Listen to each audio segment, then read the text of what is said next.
আমার নাম ডালিয়া। বয়স কত এখন? বয়স আমার 88-তে জন্ম হয়েছে, খাটের উপরে বর্ষাকালে। ওকে, ঠিক আছে। ওকে, সো আপনি ওইভাবে আপনার হিসাব যাদের করার তারা করে নেবে। আচ্ছা, তো আমরা শুরু করি। আপনি একটু বলেন আপনার জন্ম জেলা কোনটা? আমার জন্ম জেলা ফরিদপুর। ফরিদপুরে, বর্তমানে থাকছেন ঢাকাতে নাকি? থানা শিবচর, জেলা মাদারীপুর। আচ্ছা, ইন্টারটেল লাগবে না আমার। আপনি বর্তমানে থাকছেন কোথায়? বর্তমান থাকছি, জায়গাটার নাম বলতে চাচ্ছেন? ঢাকাতে থাকছেন কিনা? হ্যাঁ, ঢাকাতেই থাকছেন।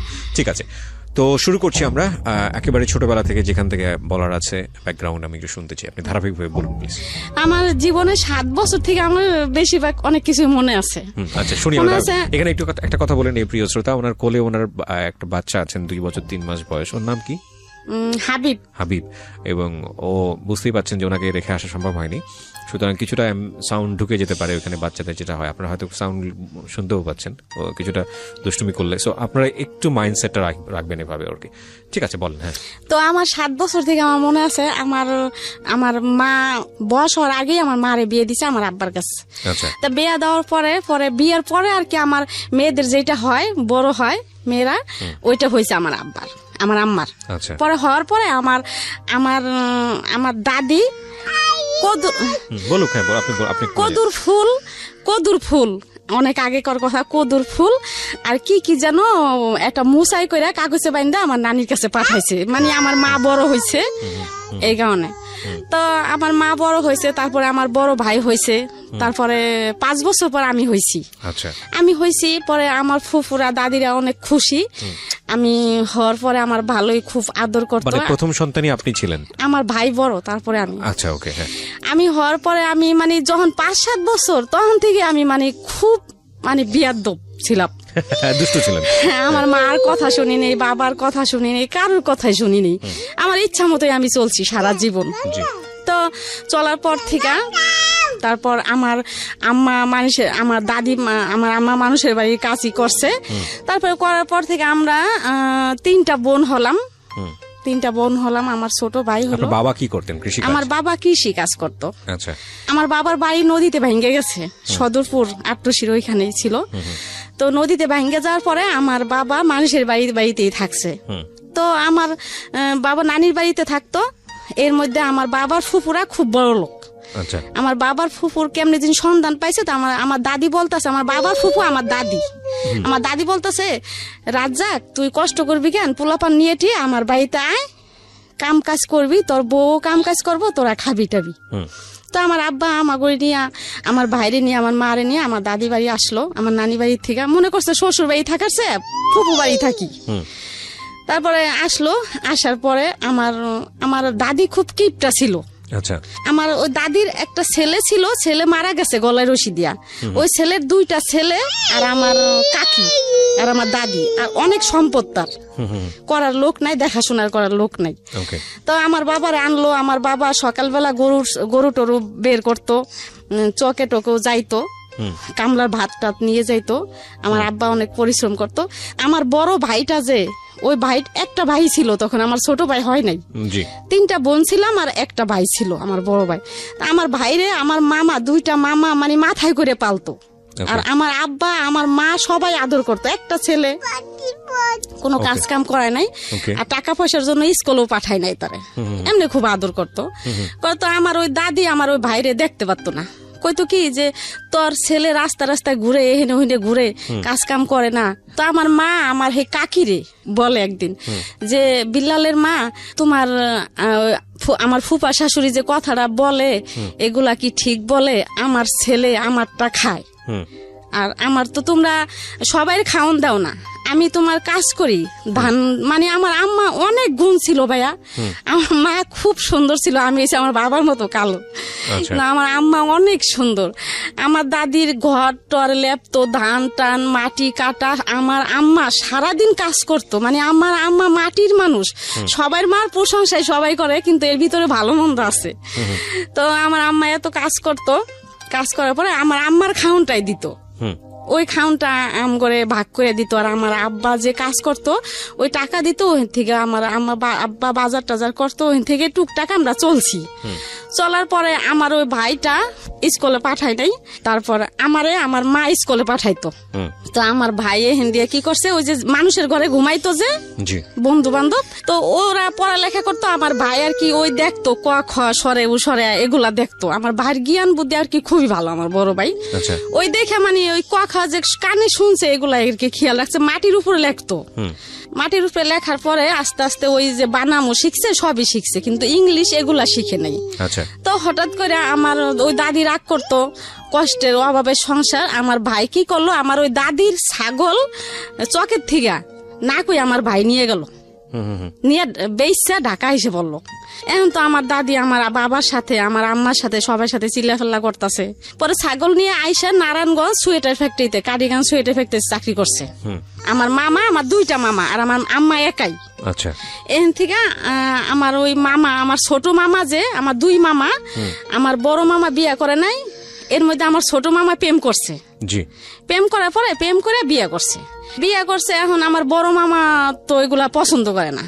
এখন আমার নানির কথা হলো, ছেলে বিয়ে করছে তো কিছু করার নেই। পরে আমার নানি কি করলো, আমার ওই মামানিরে জায়গা দিল। আমার বড় মামা এই জন্য আমার নানির সাথে কথা বলে না। না বলার পরে মা ডাকে না, টাকা পয়সা দেয় না, খাওয়ায় না। আমার বড় মামা আলাদা হয়ে গেল। আমার ছোট মামা আমার নানিরে নিয়ে, আমার মামানি নিয়ে আলাদা থাকে। তা আলাদা থাকে। একটা মেয়ে হয়েছে, হওয়ার পর 2 বছর পর আর একটা ছেলে হয়েছে। হওয়ার পরে সে দেশের থেকে ঢাকা কাজে আসতেছে। এর মধ্যে ট্রলার একবার 1 সপ্তাহ পর্যন্ত ঝড় তুফান ছিল, এর ভিতরে ট্রলার ডুববে মারা গেল। মারা যাওয়ার পরে এখন তো আমার নানি পাগল। তারপরে এমন দেখা তারপরে আমার মারে ওই আমার দাদি গো বাড়ি থেকে আমার নানি নিয়ে আসলো। আমরা আবার চলে গেলাম আমার নানা বাড়ি। নানা বাড়ি চলে গেলাম। যাওয়ার পরে এখন ওই আমার মামা যে মারা গেছে, আমার নানি বিশ্বাস করে না।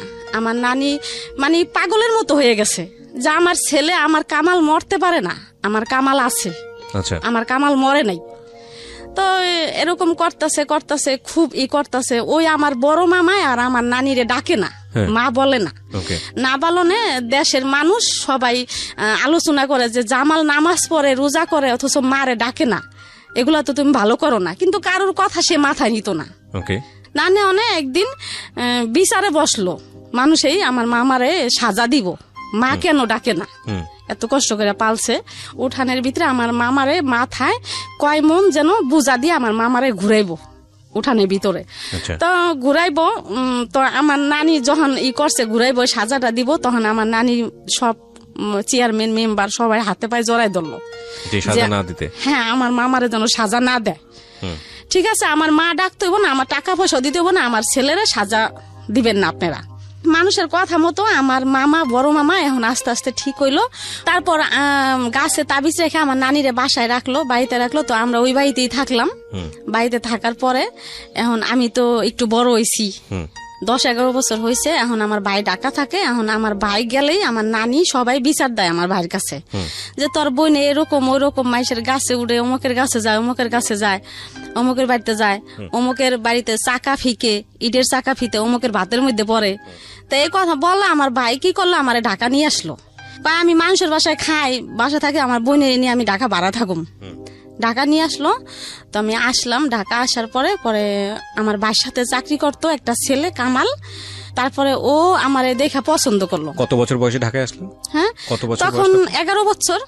11 বছর বয়স। আপনি তো ওই সময় লেখাপড়াও হয় নাই আপনার? না। আচ্ছা, আমি 5-এ পড়ালেখা করছি কোন রকম। ওকে, তারপরে আমার ভাই কি করলো, আমার ওই কামাল তখন মনে হয় তার বয়স 22, 23, 25 হবে, আর আমার বয়স তখন 11।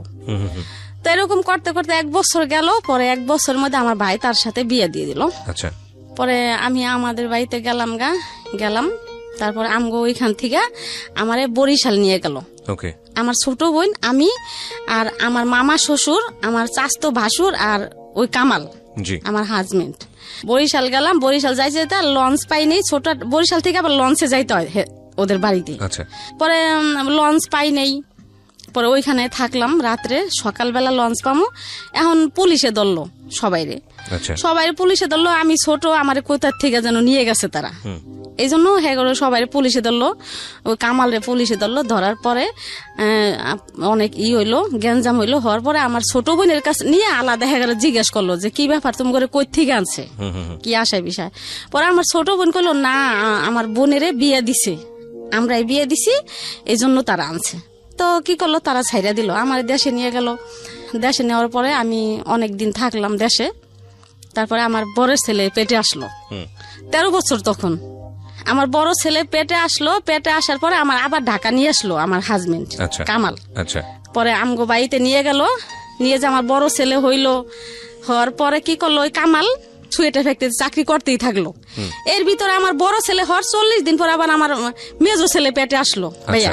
আচ্ছা তখন মানে আমার এরকম বুদ্ধি ছিল না, আর আমার ওই স্বামী বলে নাই এই বা এই, আমার কিছু বলে নাই, প্ল্যানিং বলতে যেটা বোঝায় আর কি। হ্যাঁ আমি কিছু বলে নাই। আমি 40 দিন পর আবার আমার মেজো ছেলে পেটে আসলো, মেজো ছেলে পেটে আসলো। এখন তো আমার অবস্থা খারাপ। আপনার বয়স তখন কত? 14 বছর। 14 বছর বয়স, একটা বাচ্চা আছে অলরেডি? 14 বছর হয় নাই। আচ্ছা পরে আমারে কি করলো, আবার বরিশাল নিয়ে গেল। নিয়ে গেল মধ্যে আমার মেজো ছেলে হইলো ঠইলো। এর মধ্যে আমার ভাসুরের আবার বিয়ে করাই নাই, আমার ভাসুরের বিয়ে করাইছে, বউ সুন্দরী, আবার টাকা পয়সাও আনছে। আর ও কামাল, আমার হাজবেন্ডের নাম কামাল, ওরে ও তো বিয়ে করছে, টাকা পয়সাও নেয় নাই, আবার বউ সুন্দর না।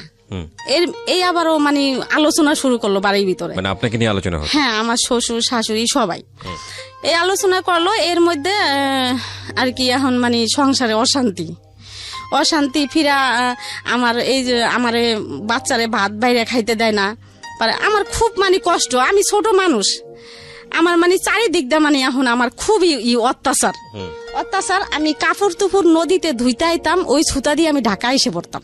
আচ্ছা একা একা লঞ্চে আইসে পড়তাম। আবার আমার ভাই দিয়ে আসতো, আবার আমি আইসে পড়তাম। আচ্ছা, ওই যে আমার কেউ ভালোবাসে না বাড়ির, আবার আইসে পড়তাম।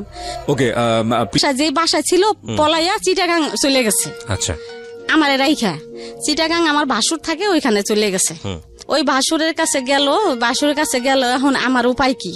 আমার মা বাপ, আমার ভাই, এখন আমারে কেউ আমার এই করতেছে না। আমার মা বলতেছে সজীব সাগরে ও দাদা দাদির কাছে রেখে আসতে, মানে আপনার দুই ছেলেকে। হ্যাঁ, আচ্ছা। এখন আমি বলতাছি না, আমার সজীব সাগরে আমি রাইখে আসুম না, আমি আমার মরলে আমার সজীব সাগরে নিয়েই মরমু। পরে আমার মা বাবা আমার রাখবো না রাখনে আমি আসলাম ঢাকা আসিয়া দেখলাম কি আমার ঘরে তালা মারা দেখে এখন আমি কই যাই, আমার ভাই নতুন বিয়ে করছে বাসায়, ওই বাসায় গেছি সজীব সাগরে নিয়া। পরে ওই বাসায় গেছি মতো আমার ভাবি নতুন বিয়ে করছে, আমার ভাই তখন 1 বছর হয়েছে। আমার ভাই কি করলো, ওই ব্যাগ টক শুদ্ধ আমার রাস্তায় নামাই দিল, যে আমি কিছু জানি না। বিয়ে কিন্তু তারাই দিছে, কয় আমি কিছু জানি না। এখন আমি কি করি? পরে ওই কামাল যে সুয়েটার ফ্যাক্টরিতে চাকরি করতো, তার বন্ধু বান্ধব মেসে থাকতো, ওই মেসে আমি মনির ভাই ওদের বাড়িতে বাসায় গেলাম। আচ্ছা, যাই বললাম যে ভাই এরকম আপনার কামাল ভাই তো গেছে, এখন দেখেন অগো দুজনটা আমি কই যাবো, ভাই তো এরকম আমার বাসা থেকে বের করে দিছে, আমি কি করবো এখন?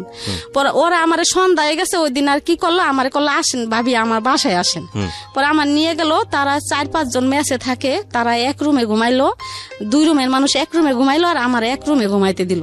আচ্ছা, তারপরের দিন আমার লঞ্চে উঠাই দিল, আমি আবার বরিশাল গেলাম। স্বামী নাই, আর এমনি তো তারা এরকম করে।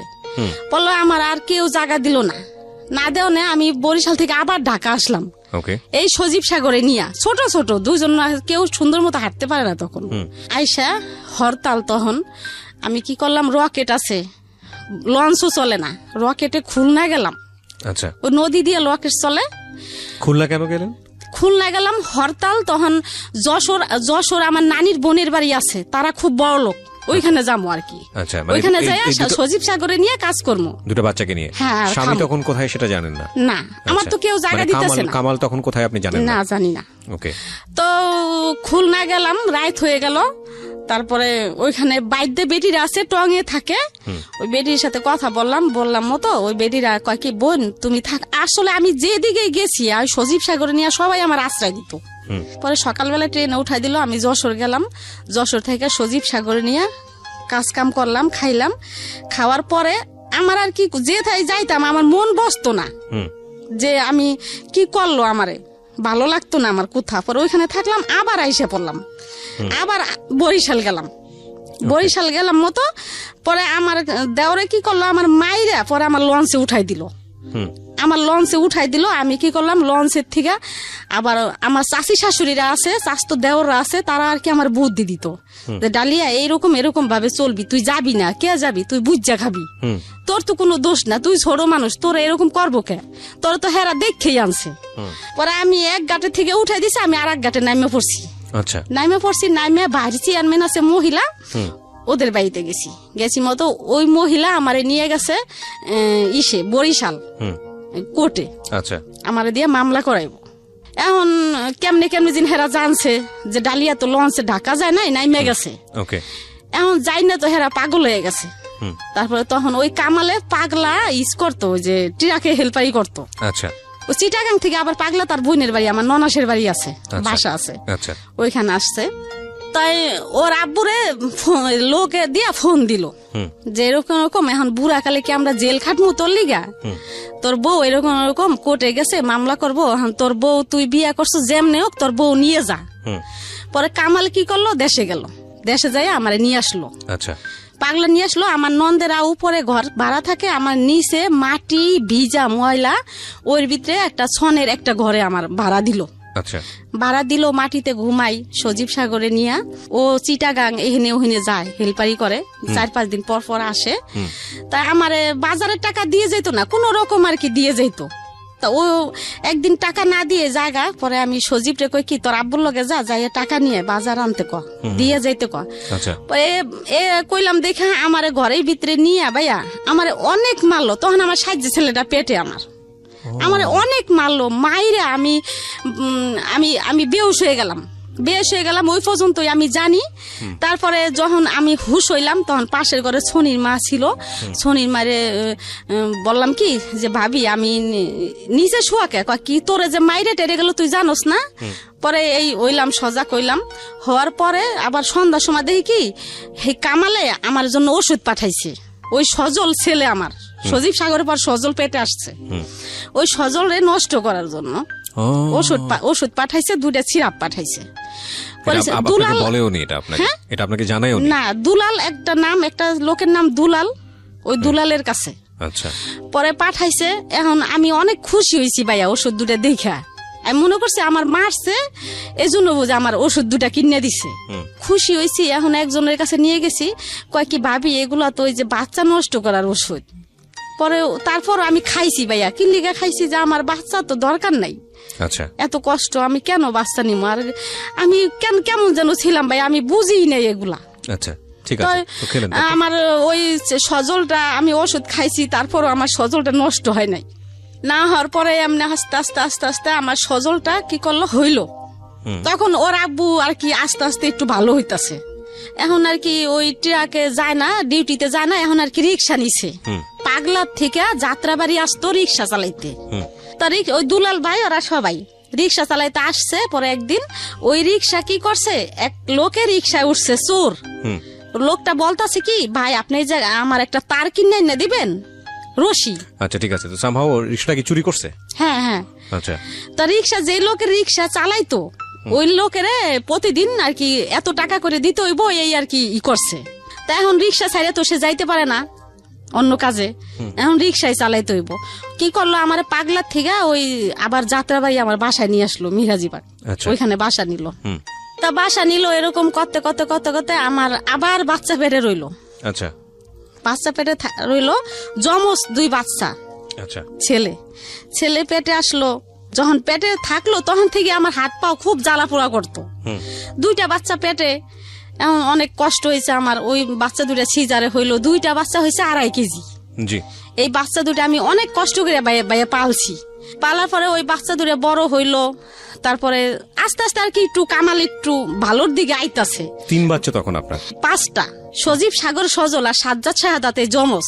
3টা বাচ্চা হওয়ার পরে আরো 2টো হচ্ছে টুইন। হ্যাঁ হ্যাঁ, এই যে ছেলেটাকে নিয়ে আসছেন তার সাথে আরেকজন আছে। হ্যাঁ, এর আগে, এরও আগে আর 2টা ওই ঘরে আর কি, ওই ঘরে 5 জন। ওকে, 5 জন। হ্যাঁ, তারপর 5 জন হইলো।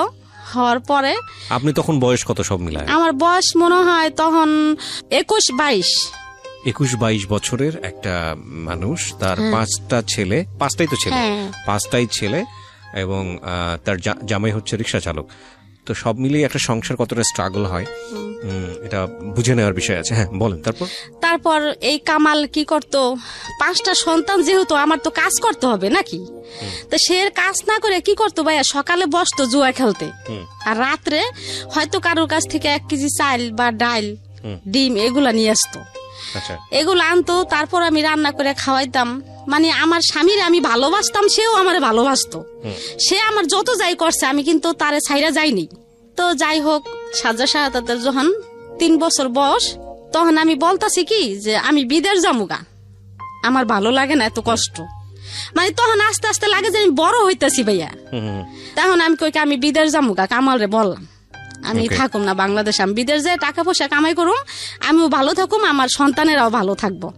তো ভাইয়া আমি কি করলাম, বিদেশ গেলাম গা, লেবানন। যেদিনকে গেলাম ভালোই গেলাম, 5 বাইরে ঘুমলয় থুয়ে গেলাম। যাওয়ার সময় অনেক কান্নাকাটি করছি। লেবানন চলে গেলেন এই ছেলে মেয়েগুলো সবগুলোকে রেখে? কোথায় রাখলেন? কামালের কাছে রাখা। পরে লেবানন কি আসলে খুব প্রয়োজন ছিল? প্রয়োজন ছিল না, কিন্তু ওই যে কামালে খাওয়াই নাই, কাপড় চোপড় দেয় নাই, জুয়া টুয়া খেলতো, বাচ্চা কাচ্চা নিয়ে আমার খুব কষ্ট হতো। ওই কামালের কাছে আপনি যখন রেখে গেলেন, আপনার বড় বাচ্চাটার বয়স কত? বয়স মনে হয় তখন 6 বছর। আর ছোটটার? ছোট 6 বছর, 3 বছর, 4 বছর এরকমই। হ্যাঁ, তো বাচ্চা গো রাইখা চলে গেলাম। যাওয়ার পরে কি করলাম, যেদিন গেলাম গেছি ভালোই ভাইয়া, কিন্তু যাওয়ার পরে আমার চোখে ভাসে আমার বাচ্চা গো। যে আপনি লেবাননে নামার পরে কি করেছেন ওখানে, আমাকে বিস্তারিত বলুন। লেবানন প্লেন থেকে যখন নামলাম, কত টাকা লেগেছে আপনার লেবাননে? লেবানন গেছি, টাকা লাগে নাই আমার। কোনো টাকা লাগেনি? টাকা ছাড়াই নিয়ে গেছে? পাসপোর্ট করতে খালি টাকা লাগছিল। কাজ কি ছিল ওখানে? কি বাসায় কাজ করতে হবে? হ্যাঁ, বাসায় কাজ করছি। আচ্ছা, তারপর? তো ওইখানে প্লেন থেকে নামলাম, নামার পরে আমার ওই সাহেব আসলো একটা ছেলে নিয়ে, তারই ছেলে নিয়ে আসলো, আনলো মতো আমার প্রাইভেট কাটে গাড়িতে উঠাইয়া আমার বাসায় নিয়ে গেল। বাসায় নেওয়ার পরে দেখি কি 8-10টা বাচ্চা কাচ্চা ভাইয়া, একদম ওই ইন্দোরের বাচ্চার মতো ছোট ছোট ছোট ছোট। কি করলাম, আমার ওই বাসায় গেলাম মতো ম্যাডামে কি করলো, আমার গোসলখানায় নিয়ে গেল। আমি এমনি পরিষ্কার গোসলখানায় নিয়ে যাই, আমার কি করলো, কি একটা মেডিসিন দিয়ে আমার গোসল করাইলো, যাতে মাথায় উকুন না থাকে। আচ্ছা, ওই প্রথম দিনই? হ্যাঁ, ওই দিনে ওই দেশের মানুষ উকুন পছন্দ করে না। আমার গোসল টোসল করাইলো, আমার গোসল টোসল করাই আমার বসতে দিল। বসার পরে লাগে যিনি আমার বাংলাদেশের কথা মনে পড়লো, আমার ছেলে মেয়ের কথা আমার মনে পড়লো।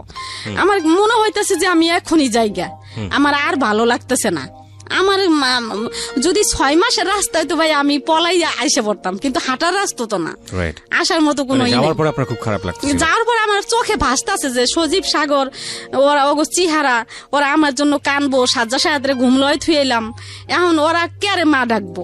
এখানে একটা বিষয় একটু ইন্টারাপ্ট করছি প্রিয় শ্রোতা, যারা শুনছেন সিক্রেটস তাদের সবাইকে বলছি, আমরা সবসময় বলে থাকি জীবন গল্প এবং সিক্রেটস অনুষ্ঠানটি সব শ্রেণীর মানুষের জন্য। আজকে যেই ভদ্রমহিলার জীবনের সিক্রেটস এখানে রিভিল হচ্ছে, একেবারেই আমাদের প্রান্তিক পর্যায়ের একজন মানুষ, এবং সবচাইতে যদি আমি নাম্বার দিয়ে যদি কাউন্ট করি, তাহলে আমি বলবো যে সবচাইতে সংখ্যাগরিষ্ঠ মানুষদের মধ্যে তারা। এবং এদের যে জীবন বোধ বা এদের যে জীবন আচরণ, অর্থনীতির সাথে যে ফাইট বা এদের জীবনের যে সংগ্রাম, সেখানেও কখনো কখনো ভুল হয়ে যায়। এই ভুলগুলো থেকেও আমাদের শেখার আছে। আমি চাইবো আপনারা শেষ পর্যন্ত মনোযোগ দিয়ে শুনবেন। এটা শুধুই একজন কিশোরীর জীবন যুদ্ধের গল্প না, এটা একজন কিশোরীর ভুল করার গল্প, অপরাধের গল্প, এবং সে সবশেষে নিজেকে রিয়ালাইজ করার গল্প।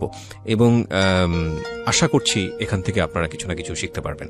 জি, তো লেবাননে যাওয়ার পরে আপনার মনে হচ্ছিল যে ছেলেদেরকে আপনি খুব মিস করছেন? তখন আমি মনে হইতাছে যে আমি যদি হাঁটার জায়গা হইতো তাহলেও আমি রওনা দিতাম। 6 মাস যদি লাগতো হাঁটতে, তো আমি 6 মাস ধরে পরে যদি আমার ছেলে মেয়ে দেখতে পারতাম হাঁটতে হাঁটতে যাইয়া, তারপর আমি হাঁটা শুরু করতাম। আচ্ছা, তো কি করলাম, ওইখান থেকে তো আর আসা যাবে না।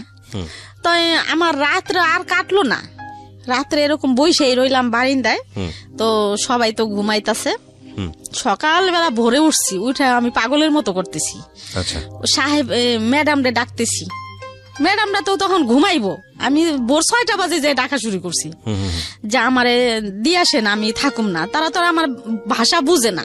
আচ্ছা, আমারে ডাল, চাল, আলু, ডিম, আমি যা যা পছন্দ বাংলাদেশের মেয়েরা খায়, ওই দালালে বলে দিছে যে এগুলো আইনে দিবেন, তাহলে থাকবো, মেয়ে খাইবো।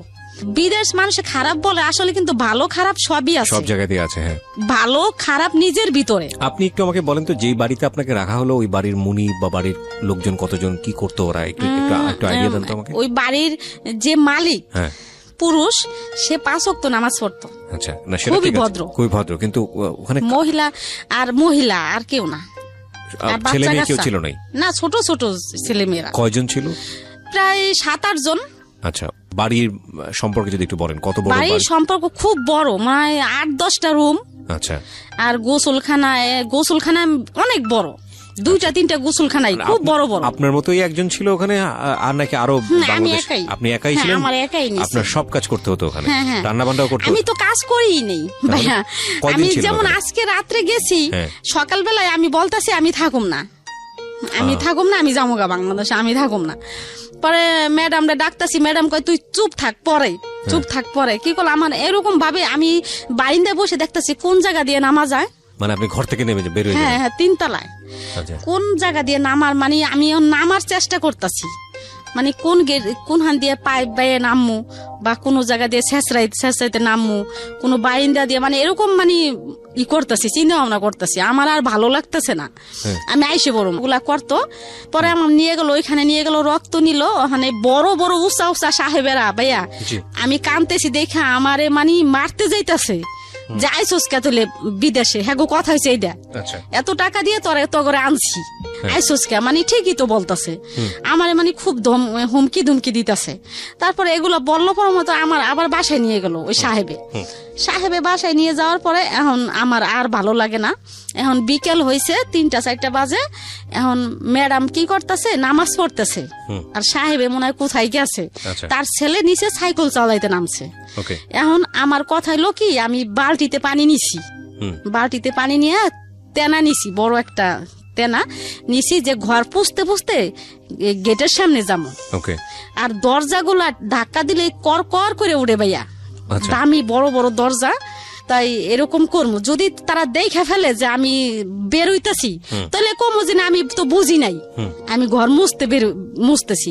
আর যদি না দেখে তাই তো আমি পলাম।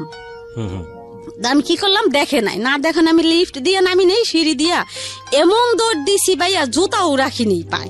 আচ্ছা, দৌড়িতে অনেক দূরে, মানে যাইতেই আসি অনেক দূরে যাইতেছি। পরে 3 রাস্তা চৌরাস্তার মাঝখানে পুলিশ টুলিশ থাকে, মানে ওইখানেই গেছি, ধরা পড়ছি যাইয়া। পরে ওর কাছে বললাম, পরে তারা তো আমার ভাষা বুঝে না, তো বাংলাদেশি মেয়ে আছে ওইখানে, বাংলাদেশি মেয়ে কাজ করে যাইতেছে, পলাইনে মেয়েরাই কাজ করে যাইতেছে, ওই মেয়েরে ডাকছে ওই পুলিশে, কয় এদিকে। পরে গেল, কয় কি শুনতো এই মেয়েটা কি কথা কি বলতেছে। পরে আমার বললো, পরে আমি মিথ্যা কথা বললাম যে সাহেবে ভালো না, মায়ের পিট করছে, এই জন্য আমি পলাই আসছি। আচ্ছা, তো এটা কি মানে আপনি যাওয়ার কয়দিন পরের ঘটনা? পরের দিন। আচ্ছা, হ্যাঁ, মিথ্যা কথা বলার পরে পুলিশরা আর কি, সবাই তো আর একরকম না, খুবই ভালো, আমার থানায় টুনায় জেলে টেলে দেয় না, মনে করছে গরিব মানুষ আইছে বিদেশ কাজ করে খাই। পরে ফ্রি হিসাবে আমারে ওই মেয়েটার সাথে দিয়ে দিল পুলিশে, কয় কি তুমি এই সাথে যাও, তারা পুলিশরা। পরে ওই মেয়েটা আমার নিয়ে গেল, যেদিকে নিয়ে গেছে ওইখানে এরকম হাজার মেয়েরা ওই এলাকায় ভাইয়া, যত লেবাননের পলানো মেয়েরা আছে, ছাবরা ওই জায়গার নাম, ওই ছাবরা যায়, পলায়া মেয়েরা ওই ছাবরা যায়, এলাকার নাম ছাবরা। ওইখানে যেমন আমি ছুরিয়ান লোকেরা থাকে, পুরুষেরা থাকে, ওই পুরুষের সাথে কেউ মানে কন্টেকে থাকে, ছেলে ওই যেমন একটা পুরুষ থাকলো একটা মহিলা থাকলো একটা রুমে থাকে, যেমন ওই পুরুষ ওই লোকে যেমন মাসে $150, $300, $200 যে যেমন দিয়ে পারে এরকম দেয়, ওই মহিলারা খাওয়া দাওয়া বেতন ওই পুরুষটার কাছেই পায় আর কি, ওই ছেলেটার কাছে থেকে নেয় আর কি। আবার বাইরেও কাজ করে, ওই লোকটা তো দেয় আবার বাইরেও কাজ করে, সুরা কাজ। এরকম মহিলারা আছে। আচ্ছা, কিছু মহিলারা আছে ভাইয়া, যে ভালো কাজ করতেছে, সৎ কাজ করতেছে, 5 ওয়াক্ত নামাজ পড়তেছে, তারা 70-80 হাজার টাকা 50,000 টাকা এমন ইনকাম করতেছে। কিভাবে? ছুটা কাম, যেতকে এই বাসায় 3 ঘন্টা 1 ঘন্টায় 7 টাকা ভাইয়া, 1 টাকায় 70 টাকা। ওকে, তাই এমন যদি 5-7 ঘন্টা বা 8-10 ঘন্টা করে তাহলে অনেক টাকা না মাসে। এরকম অনেক মেয়েরা এরকমও করে যারা ভালো। আচ্ছা, আর যেই করে এগুলো দেশে পাঠায় দেয়। হ্যাঁ, এখানে কি আপনি যেগুলো কন্টাক্টে থাকার কথা বলছেন, এখানে কি বাংলাদেশি মেয়েরাও আছে এরকম? হ্যাঁ হ্যাঁ হ্যাঁ। ওকে, এটা আপনি নিজের চোখে দেখেছেন? হ্যাঁ হ্যাঁ। আমি কিন্তু এখানে একটা কথা বলি, এটা ওনার বক্তব্য, আমরা রেডিওতে এটাকে স্বতঃসিদ্ধ করছি না, এটা উনি যেটা বলছে সেটাকে বিশ্বাস অবিশ্বাস একান্তই আপনাদের বিষয়। হ্যাঁ, তারপর ওই যে আমি যেখানে গেছি আর কি, মেয়েটা আমার যেখানে নিয়ে গেল, ওইখানে ছাপড়ার কথা বলছেন আপনি? হ্যাঁ, ছাবরার কথা বলতেছি এটা।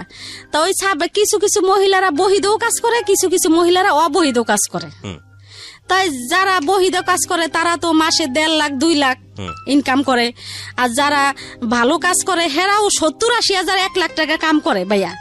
3টা মেয়ের কাছে যে পড়লাম, 3টা মেয়ে, একটা অফিসে চাকরি করে, অফিসে চাটা এগিয়ে দেয়, অফিস ঝাড়ু টাড়ু দেয়, এই। আর একটা মেয়ে কি করে, আরেকটা মেয়ে বয়স 17-18 বছর। তো ওই মেয়েটা কি করে, খুব চালু, এই বাসায় কাজ করে, ওই বাসায় কাজ করে, ওই বাসায় কাজ করে, অনেক কাজ করে, প্রায় মাসে 1.5 লাখ টাকা মনে হয় কামাই করে ভাইয়া। 1.5 লাখ টাকা যে কাজ করে মেয়েটা, মানে ভালো। আমি দেখছি বিদায় কিন্তু আমি বলতেছি ভালো। আর যারা না দেখছে তারা বলে যে হয়তো এই মেয়েটা খারাপ কিছু করে আনছে। ঠিক আছে, সমস্যা নেই। হ্যাঁ, তো আপনি 3টা মেয়ের কাছে পড়লেন মানে কি আপনার তো টার্গেট ছিল বাংলাদেশে চলে আসা, কিন্তু আপনি ওদের কাছে পড়লেন মানে? ওদের কাছে গেলাম, ওই যে ওই মেয়েটারে দিয়ে আমার পাঠাইলো পুলিশেরা। আচ্ছা আচ্ছা। এখন তো আর বাংলাদেশে আসার কোনো ই নাই, পুলিশেও ধরতাছে না, এখন কি করা আছে? ওদের কাছে থাকতে হবে আপনাকে? ওদের কাছে থাকলাম। ওরা থাকতো কি একটা জায়গায় থাকতো? হ্যাঁ, একটা রুমে থাকতো, এক রুমেই থেকে বিভিন্ন রকমের কাজকর্ম করতো। হ্যাঁ, বিভিন্ন রকমের কাজ করতো। তো আপনার সেদিক থেকে তো ওই বাড়িটাই ভালো ছিল, ওই বাড়িতে থাকলেই তো ভালো ছিল। হ্যাঁ, ভালো ছিল, কিন্তু ওটা আটকাতো সবকিছু আটকা আমার ভালো লাগে না। ওই যে আমি তো বাংলাদেশে আসার জন্য পলাইছি, আসতে তো পারলাম না। রাইট, আমি এখানে একটু ইন্টারাপ্ট করছি, মাফ করবেন। এটা শুধু ওনার কথা না, এটা লেবাননের চিত্র না, বাংলাদেশের অনেক বাড়ির চিত্র এটা। এটা আসলে এই জায়গাটা নিয়ে আমাদের ভাবার সময় হয়েছে, কারণ আমি নিজেও ভাবি যে ধরেন একজন অপরিচিত মানুষ যখন আপনার বাসায় মানে হোমমেড হিসেবে কাজ করছে, তখন ওই মানুষটাকে আপনি বাসার মধ্যে রেখে দরজা জানলা বন্ধ করে রেস্টুরেন্টে যাচ্ছেন খাওয়ার জন্য। আমি সিচুয়েশনটাকে রেস্টুরেন্ট দিয়ে এক্সাম্পল দিলাম, বিষয়টা হয়তো খুব অমানবিক এটা ফিল করার জন্য, বাট অনেক সময় হয়তো খুব জরুরি একটা কাজেও আপনি যাচ্ছেন। এই জরুরি একটা কাজে যাওয়ার সময় আপনি বাসায় যে লোকটাকে রাখছেন সেই লোকটাকে আপনি তালা বন্ধ করে যাচ্ছেন। এখন কথা হচ্ছে যে সলিউশনটা কি? কারণ আপনি একটা জরুরি মিটিং এ যাচ্ছেন, আপনার অফিসের প্রয়োজন, আপনার বাসায় হোমমেড ছাড়া কেউ নাই, তাহলে আপনি কি তাকে অফিসের গাড়িতে করে নিয়ে মিটিং এ নিয়ে যাবেন? এটা তো সম্ভবই না। তো সম্ভব যদি না হয় তাহলে বাসাতে রেখে আসতে হবে। এখন বাসাতে রেখে আসলে কি তালা বন্ধ না করলে তো উপায় নেই, কারণ আপনার বাসায় যে জিনিসপত্রগুলো আছে সেগুলো চুরি হয়ে যেতে পারে। তাহলে দেখুন, বোথ সাইড থেকে বিষয়টা একটা বড় রকমের সমস্যা, এবং এই সমস্যা আমরা আমাদের এই যে ডিজিটাল প্রযুক্তির যুগে বিভিন্ন রকমের বিভিন্ন কিছু বের করে সমাধান করে দিচ্ছি, কিন্তু আমাদের এই খুব অমানবিক জায়গার সমস্যাগুলো নিয়ে আমাদের একটু ভাবা উচিত। যে ঘন্টার পর ঘন্টা যে মানুষটা বাসায় কাজ করছে, ওই মানুষটা তালাবদ্ধ অবস্থায় বাসার মধ্যে থাকছে, আল্লাহ না করুক কোনো একটা দুর্ঘটনা যদি ঘটে, নির্ঘাত মারা পড়বে। তো এটা তো আমি যতদূর জানি যে এটা আইনত একটা অপরাধ, এটা এইভাবে রাখা যাবে না। কিন্তু এটা একটা সলিউশনটা কি? সলিউশনটা তো আমাদের আসা উচিত, একটা কমফোর্টেবল একটা সলিউশন, এবং এই সলিউশনের জায়গা নিয়ে আমাদের মনে হয় কাজ করা উচিত। যারা আজকের এই অনুষ্ঠানটা শুনছেন, এটা বোথ সাইড প্রবলেম। এটা যিনি মনিব তার জায়গা থেকেও প্রবলেম, যিনি ভৃত্য তার জায়গা থেকেও প্রবলেম। যদিও মনিব ভৃত্য সম্পর্ক জায়গাটা এভাবে এক্সপ্লেনেবল না, কিন্তু এই প্রবলেমটা বোথ সাইড থেকে লাভবান হয় সেই জায়গাটায় আসা উচিত। কারণ অনেক সময় দেখেছি যে অনেকেই আছেন যেটা চান না যে ওনার বাসায় এরকম ভাবে তাকে তালাবদ্ধ করে রেখে বাইরে যেতে হচ্ছে, ঘন্টার পরে ঘন্টা বাইরে স্টে করতে হচ্ছে, এটা অনেক মালিকই চান না, কিন্তু নিরুপায় হয়ে করেন।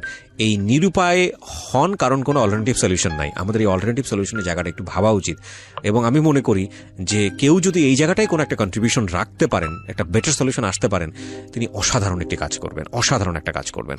আমি আমার জায়গা থেকে তাকে অগ্রিম সাধুবাদ জানিয়ে রাখছি, এবং আমার জানা নাই যে আসলেও কোনো সলিউশন আছে কিনা। আপনাদের যদি কিছু জানা থাকে আপনারা এসে আমাদের ফেসবুকে লিখতে পারেন। আমার ফেসবুকের ঠিকানা www.facebook.com/kibriya.rj। আমি আবারও বলছি www.facebook.com/KEBRIA.RJ। পেজটি RJ কিবরিয়া নামে আছে, ওখানে লাইক দেওয়ার পরে আপনি আমাকে ইনবক্স করতে পারেন। If it is proper solution then আমি নিজে আপনার সঙ্গে কাজ করব। ওকে, ঠিক আছে। তো 3টা মহিলার সঙ্গে আপনি থাকলেন? তো 3টা মহিলার সাথে আমি থাকলাম। তো এরকম ওই মেয়েটা এরকম ভালো টাকা ইনকাম করে, তারা 6টা বোন মেয়েটারা বাংলাদেশে মানিকগঞ্জ। আচ্ছা। ওই যে চালু ম্যাডামেরা তার ভাষা বুঝতে পারে, এই জন্য তার মার্কেট অনেক, মানে ম্যাডামে গো যেখানে যায় ওইখানে এসে চলে, ভাষার কারণে আলটিমেটলি খুবই মানে ভালো, মেয়েটা খারাপ কিছু না। তো এরকম করতে করতে অনেক মেয়েরা বড় লোকই হয়েছে। তারপরে ওইখানে ওই মেয়েটাই আমার একটা গার্মেন্টসে একটা কাজ ঠিক করে দিছে। গার্মেন্টসের কাজ কি, যেমন বালিশের কাবার, সুপার কাবার, একটা গার্মেন্টসের মতো। ওইখানে আমি যাইতাম আসতাম, প্রতিদিন 15 টাকা পাইতাম। তা 15 টাকা করে দিলে ওই 15 টাকা থেকে আমি 5-7 টাকা প্রায় কথাই বলেই শেষ করতাম। আচ্ছা, কথা বলতাম, সজীব সাগর ওরা কেমন আছে, ওই কামালের কাছে ফোন দিতাম। ওই যতক্ষণ আমি কাজে থাকতাম এতক্ষণই ওই কাজে থেকে আইসেই ওই ফ্যাক্সে ঢুকতাম। ফ্যাক্সে যে কানতাম, এত কানতাম ভাইয়া, ওই লোকের আমার বলতো উপরে যাইতে লিগা, ছাদের উপরে যে কথা বলতে কইতো, মানে ওই বাড়িতে কথা ফোন করে কানতেন? হ্যাঁ, ওই যে কথা বললে কানতাম, ওই কামালের কাছে বাচ্চা জন্য কানতাম, বোনের কাছে ফোন দিতাম।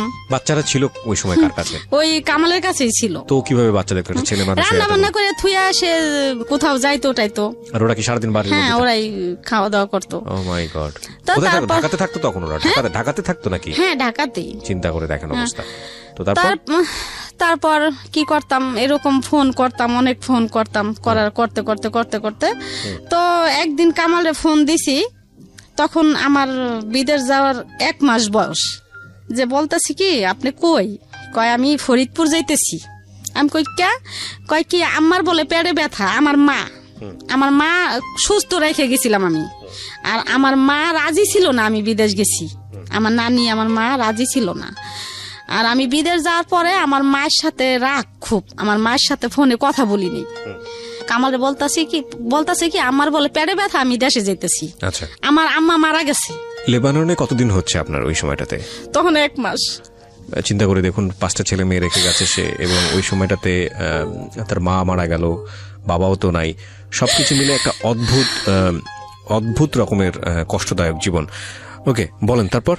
তো ওই আবার গেল নানি মারা, এরপরে আমি ওই কাজ করতেছি তো মানে ওই সাবরা এরকম একটা এলাকা, পলানো মেয়েরা হাজার হাজার হয়ে গেছে, অশৃঙ্খলা, মানে এগুলাতে মানে ওই এলাকায় মানে অনেক মেয়েরা এরকম। তাই এরকম ওই দেশের সরকার আছে না, ওই দেশের সরকার বাংলাদেশের সরকারের সাথে পরামর্শ কইরা মানে একটা বের করছে, যেন ওই দেশের থেকে এই দেশের সরকারে কিভাবে ওই দেশের ওই মেয়েগুলা আনা যায়। পাসপোর্ট তো নাই। আচ্ছা, পাসপোর্ট ছাড়া তো মারা গেলেও বাংলাদেশে আসা যায় না। আমার সামনে ভাইয়া এক মহিলা মারা গেছে, বাংলাদেশে পাঠাইতে পারে না ওরা, করে পরে কেমনি ফিটটা পরে ওইখানে আলবাহার একটা সাগর আছে, ওইখানে ফালাই দেয়। চিন্তা করেন অবস্থা। বলেন তারপরে কি করলো, পরামর্শ করলো 2 দেশের সরকার মিলা, মানে অনেক মেয়েরা হয়ে গেছে, ওই মেয়েরা করতেছে। পরে যে মেয়েরা আসার, অনেক মেয়েরা 5 বছর হয়ে গেছে, 10 বছর হয়ে গেছে অন্য ছেলের সাথে মানে সঙ্গী নিয়ে থাকতেছে। আর আমি তো যাওয়ার পরের থেকে তো শোক একটার পর একটা আছেই, আবার বাচ্চা থুয়ে গেছি, আবার মা মরছে, আবার নানি মরছে। আর আমার ভাইয়া ওরকম কোনো মন মানসিকতা ছিল না। অনেক ছেলেরা আমার অফার করছে ভাইয়া যে ডালিয়া তুমি আমার সাথে থাকো, তোমার $300 টাকা দিম, $100 টাকা ভাইয়া 9,000 টাকা, $300 দিম, $400 দিম, আমার সাথে থাকো, আমার সাথে থাকে তুমি কাজ করো, তোমার খানার কোনো অভাব হইব না। ভাই আমি অনেক কষ্ট করছি, খানার কান্নাকাটি করছি অনেক, জানেনি তো আমার কি অবস্থা গেছে তখন। এইভাবে কাটাইছি। পরে 3 মাস শেষ, 3 মাসের শেষে পরে ওইখানে $400 টাকা দিয়ে এক জায়গায় নাম দিছি বাংলাদেশে আসার জন্য, ছবি নাম দিছি, দিয়া পরে কি করলাম, ওই বাংলাদেশে আসার করলাম। বাংলাদেশে আইসে বললাম ভাইয়া, ওকে, বাংলাদেশে আসলাম, আইসে পরে বাচ্চা কাচ্চা দেখলাম ভালোই। কতদিন পরে আসলেন? 4 মাস পরে। 4 মাস পরে আসলেন। আচ্ছা, 4 মাস পরে আসলাম, আইসা বাচ্চা কাছে দেখলাম ভালোই। তখন সালাউদ্দিনের সাথে আমার চিনি আগের থেকেই, কিন্তু সালাউদ্দিন আমার নিয়ে নেগেটিভ ভাবতো, কিন্তু আমি ভাবতাম না। মানে পরিচয়টা কিভাবে হয়েছিল ওনার সঙ্গে? পরিচয় আমরা এক জায়গায় ভাড়া থাকতাম। আচ্ছা, ভাড়া থাকতাম। ওই বিদেশ থেকে আমার একদিন পরিচয় হলো আসার পরে। আচ্ছা, আসার পরে আমি খালপার আমার ওইখানে বাজারে গেছি, ও পেয়ারা কিনতেছে, কয় কি ডালিয়া তুমি আইসো? পরে আমি হরে ভাই আইসি। পরে আমগো বাসায় গেল, যার পরে আমার নাম্বারটা নিল, নিয়ে পরিচয় আগের থেকেই। তারপরে এরকম নাম্বার টাম্বার নিয়ে পরে ওর সাথে কথাবার্তা হইলো। কামাল ওই সময় এরকমই মানে ওই যে আমি বিদেশ তাইছি, কাম কাজও করে না, ওই কামাল কাজে গেছে নাকি, সকালবেলা আমি বের হইতাম, কই গেল খুঁজতে যাইতাম যে দেখি কাজে গেছিনি, যাই দেখতাম জুয়া খেলে, এরকম অনেক মানে এই কামালে পাগলামি করতেছে ভাইয়া, থামে না। না থামনে পরে একবার করলাম, 3,000 টাকা নিয়ে কাজে গেছে, রিক্সা তখন ভ্যান চালায়, 3,000 টাকা নিয়ে কাজে গেছে। এখন রাত্রে আইসে কয় ডালিয়া আমার কাছ থেকে না 3,000 টাকা আলু বাজার সদরঘাট ওইখান থেকে নিয়ে গেছে ছিনতাইকাররা। তা আমি মনে মনে পরে চিন্তা করলাম যে 3,000 টাকা নিছে, ভ্যান নেয় নাই, টাকা নিলে তো ভ্যানও নিয়ে যাইব, তা নেয় নাই তো সে মনে হয় জুয়াই খেলছে। ঠিকই ভাইয়া জুয়া খেলে হারছে। আচ্ছা, তাই যাই হোক রাত্রে খুব জর্গা করতাম ওর সাথে আমি, জুয়া নিয়ে। তারপরের দিন সকালে আবার এই জুয়া খেলতে বসে যাইয়া, জুয়া খেলতে বইয়া জিতে আইছে, সারাদিন জুয়া খেলছে, রাত্রে আইছে। পরের দিন সকালে বাজারে যাইয়া 5-7 কেজি একটা মুরগি বড়, ওই একটা মুরগি আনছে মতো আমার ভালো লাগে না। আমার কথা হলো ভাই আমি গোস মাছ না খাইয়া প্রতিদিন আলু ভর্তা ডাল খামু, আমার স্বামী আইনে দিব, আমার বাচ্চা কাছে নিয়ে খামু, কাজের টাকা খামু, আমি কেন সে জুয়া খেলবো? এই জুয়ার টাকা গেলে জিতে সেই কাজটা করেছে। হ্যাঁ, জুয়ার টাকা ভাই আমার একদম ভালো লাগতো না, জুয়া লাগে যিনি আমার সতীন এরকম মনে হইতো, মানে বিষের মতো লাগতো। পরে ওই মুরগি সে আনছে, আইনা নিজে কাটছে, কাইটে কুটে আমার ডালিয়া তুমি রান্না করো, পরে আমি খামু। পরে আমি রান্না বান্না করি না, আমার তো মন খারাপ, কইলে ঝগড়া লেগে যাবো, মারামারি। তারপরে আমায় তার সাথে গেলাম, সে বলতেছে ফোন আইছে আমি এক জায়গায় যাই আলু বাজার। পরে আমি গেলাম, যাইতে দেখি কি যে জুয়ার ঘরে যে বইছে, বইয়া এখন আমি যাই থাবা দিয়ে হাত ধরছি যে কি ব্যাপার, এখন তো জুয়া খেলতেছেন আপনি যে অস্বীকার জান আমার কাছে আমি জুয়া খেলি না, এটা তো ঠিক আছে, আপনি খেলতেছেন তো জুয়া, মানে সরাসরি ধরছি আমি যাইয়া, হ্যাঁ আমি খেলতাছি। তবে এগুলো আমার পিছে আই পড়লো। তা এরকম করতে ঘরে একটা টিভি ছিল ভাইয়া, এরকম 2 দিন পরপরই বন্ধ রাখতো, 2 দিন পরপরই টেলিভিশন বন্ধ রাখতো। হ্যাঁ, টিভি বন্ধ রাখতো। এখন তো ওই 7-8 বছর বয়স হয়েছে তখন সজীব সাগর সজলের, তখন ওই বাচ্চাকে কামিয়ে দিয়ে দিছে ভাইয়া, ধরলাম। এরকম করতাম, করার পরে এই সালাউদ্দিন তো আমার বাসায় আসা যাওয়া করতো। আজকে ডালিয়া আমি ঘর ভাড়া দিতে পারতাম না, সালাউদ্দিন ঘর ভাড়া দিতে পারি না, সালাউদ্দিন পরে টাকা নেন, সালাউদ্দিন আজকে ঘর ভাড়া দিত, কালকে কেন কাঁচামরিচ, পেঁয়াজ, বাজার, চাল, মানে ওরা আমার সবসময় দরকার থাকতো টাকার, ও মানে চাইতে দেরি আছে ভাইয়া, দিতে দেরি নাই। আচ্ছা, আমার বাসায় আসা যাওয়া করতো, তাই সবকিছুই আমার দিত। আমার লসুন শীত আসলে আমার সালাউদ্দিন, হ্যাঁ সালাউদ্দিন, তো এগুলো দিত। আপনার হাজবেন্ড তো সন্দেহ করার কথা, এবং আপনার জায়গা থেকে সন্দেহ করার কথা, ও সন্দেহ করতো না, মানে ওই সালাউদ্দিন আমারে বোন রাখছে, আর অনেক আগের থেকে প্রায় 5-7 বছর আগের থেকে আসা যাওয়া করে। বিবাহিত ছিল নাকি অবিবাহিত ছিল? তো এরকম আমার দিদি তো ওই কামালে আবার ওরা সন্দেহ করতো না, আমিও মানে এগুলা কিছু ভাবতাম না, ভাবতাম যে এমনি ভালো লাগে, ওর মায়া লাগে, এই জন্যই দিতেছে। তা এরকম করতো একদিন ব্রাহ্মণবাড়িয়া লাইনে ও গাড়ি হেল্পারি করে, তখন তো আমার জন্য একটা 3 পিস নিয়ে এসে ভাইয়া। পরে আমি থাকতাম 4 তলায়, 3 তলায় একটা শারমিন করে একটা মেয়ে ছিল, ওই মেয়েটার আমি বললাম যে শারমিন, সালাউদ্দিন না আমার জন্য একটা 3 পিস আনছে রে। শারমিন কয় ডালিয়াফা, মানুষের একজন একটা জিনিস দেয় মানুষ স্বার্থের লিগে দেয়, স্বার্থ ছাড়া কিন্তু কেউ কিছু দেয় না। পরে আমাকে দুধ ওই আমার বোন ডাকে, ও কি স্বার্থ চাইবো আর দুধ, এগুলো আমি কানেই নিলাম না, মাথায় আনলাম না, আমি এগুলা বিশ্বাস করি না কারণে আমার ফোন নাই, মোবাইল কিনে দিল সালাউদ্দিন, এরকম করতো। তো এরকম কিনে টিনে দেওয়ার পরে আমি সালাউদ্দিনের পছন্দ করতাম না ভাইয়া, ও হ্যাংলা। আর আমি মানুষটা নিশ্চয় আমি এরকম ছিলাম না, আরো 11 বছর আগের কথা, ভালোই ছিলাম। তাই আমার চয়েস ছিল খুব ভালো, সুন্দর চয়েস ছিল, আর হ্যামস্যাম। ও হেল্পারি করতো, গাড়িতে থাকতো, হ্যাংলা পাতলা ভালো লাগতো না, ক্যাসরা টাইপের। পরে আমি কাজল করে আর একটা ছেলে আছে, ওই কাজলের সাথে কথা বলতাম, অনেক কথা বলতাম, ওর ফোন দিয়ে কাজলের সাথে কথা বলতাম। তো কথা বলানো ও আর কি কাজলের সাথে ওর সাথে লাগছে, মানে কাজলের সাথে ও কথা বলতে দিব না। এই আমারে ঘরের ভিতরে যায়, এই আপনি ওর লগে কিহের কথা, কে বলছে এটা? এই সালাউদ্দিন। কিন্তু কামালে আমার সন্দেহ করতো না, কামালে ভাবতো যে ওরা ছোট থেকে বিয়ে করছি, ছোটকালে ও আমারে ভালোবাসে, আর কামাল আমারে ভালোবাসতো, আমিও কামালে ভালোবাসতাম। সংসারে আল্লাহ যত অশান্তি থাকুক, যাই থাকুক, তাই এরকম হইতে হইতে হইতে হইতে এই সালাউদ্দিন আমার সব যাবতীয় যা আছে সব চালাইতো। এরকম করতে করতে প্রায় 5-7 বছর গেল গা ভাইয়া। ওকে, 5-7 বছর পরে একদিন সে কোথায়, এখন সে ড্রাইভার আর কি, ওই সময় ড্রাইভার কোথায় যেন গেছে, এখন ফোনে টাকা ভরতে পারে না, টাকা শেষ হয়ে যাইব। এখন টাকা শেষ অবস্থা, এখন আমার বলতেছে কি, ডালিয়া আমার ফোনে টাকা নাই, এই কথাই বললো, চাই নাই টাকা, মানে সালাউদ্দিন। হ্যাঁ, আর এত এই 5-7 বছর ধরে আমার এই টাকা দিয়েছে ফোনে, উল্টা সে টাকা চাচ্ছে আপনার কাছে। হ্যাঁ, চাইতাছে না, মানে বলতাছে টাকা নাই। এতদিন আমারে টাকা দিছে, আমার পিছে অনেক টাকা ভাঙছে ভাই, আমি যদি বলতাম আকাশের চাঁদ তাই সে রাজি।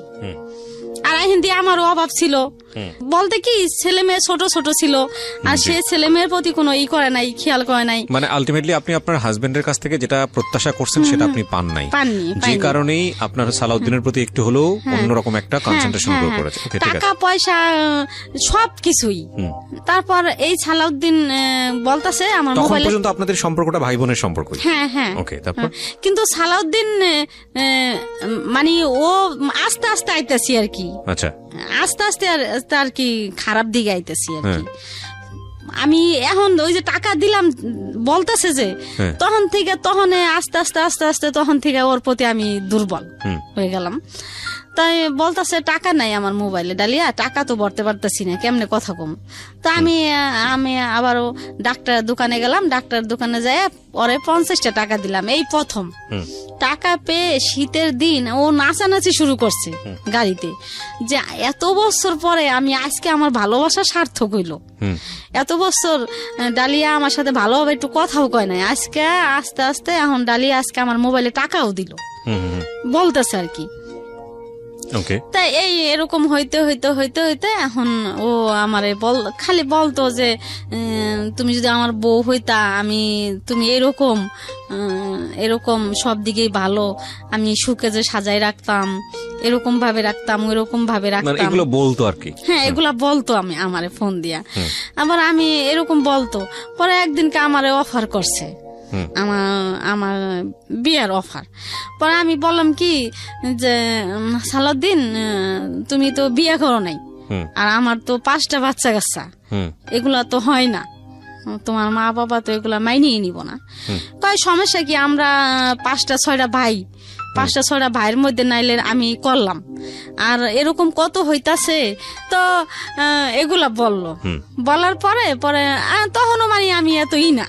তারপর আস্তে আস্তে আস্তে কি করলাম, আমি রাজি হয়ে গেলাম যে আচ্ছা ঠিক আছে সালাউদ্দিন, আমি যামুগা তোমার সাথে, আমার আর ভালো লাগে না, এত বছর ধরে আমি এত কষ্ট করলাম।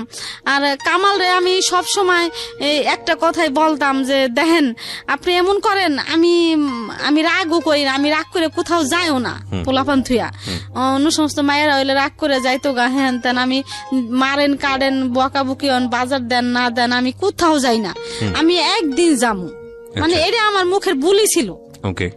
আমি যে সালাউদ্দিনের সাথে যাবো তা না, আমি বলতাম যে আমার এত কষ্ট ভালো লাগে না, একদিন চলে যাবো, আমি একদিন যেদিন যাব তোমার কাছ থেকে ওদিনকে আর কোনোদিন আমি ফিরাবো না। এগুলা সবসময় আমি কামালে বলতাম, কিন্তু কামাল কোন রকমই মানে বুঝতো না, ভালোবাসতো আমারে ভাইয়া, কিন্তু বুঝতো না বুঝনে আমি কি করলাম, ওই সালাউদ্দিনের সাথে একদিন চলেই গেলাম। আচ্ছা, সালাউদ্দিনের সাথে গেলাম কিভাবে, সজীব সাগর সজল তো মোটামুটি ভালোই বড়, তো সাজ্জা ছোট, তখন 4 বছর, জমক ছেলে 2টা। আচ্ছা, ওই সাজ্জা সাদাতে সালাউদ্দিন আমার যেখানে বাসা নিতে কইলো, ওই যে কেরানীগঞ্জ নদীর ওই পার, ওইখানেই ভর্তি করলাম সাজ্জা সাদাতে মাদ্রাসায়। আচ্ছা আচ্ছা, মাদ্রাসায় ভর্তি করে ওইখানেই বাসা নিলাম। তো আমি সালাউদ্দিনের সাথে গেলাম, চলে গেলাম। যাওয়ার পরে 2 দিন পর সালাউদ্দিন আর আমি কোর্টে গেলাম, যাইয়া কাবিন করলাম। আচ্ছা, 2 লাখ টাকা কাবিন করলাম। এর আগে কামাল রে আমি বাচ্চা কাচ্চা কোথায় তখন? 3 ছেলে কামালের কাছে, আর 2 ছেলে আমি ওই মাদ্রাসায় ভর্তি করছি। আচ্ছা, তার মানে বাচ্চা কাচ্চা সব কামালের জিম্মাতেই আছে। আর 2 ছেলে আমার রাখছি যে আমি যেন ওগো দেখতে পারি। পরে ডিভোর্স দিছি আরো আগেই, কিন্তু কামালের সাথে ওই যে আমার ঝগড়াঝাটি, এই জন্য কামালের সাথে আমার ভালো একটা সম্পর্ক। ডিভোর্স আগে কিভাবে দিয়েছেন? ডিভোর্স ওই কামাল রে সালাউদ্দিনের কাছ থেকে যাওয়ার আগে সালাউদ্দিনই আমারে দেওয়াইছে কামাল রে ডিভোর্স, যে তুমি কামাল রে ডিভোর্স দিয়ে দাও।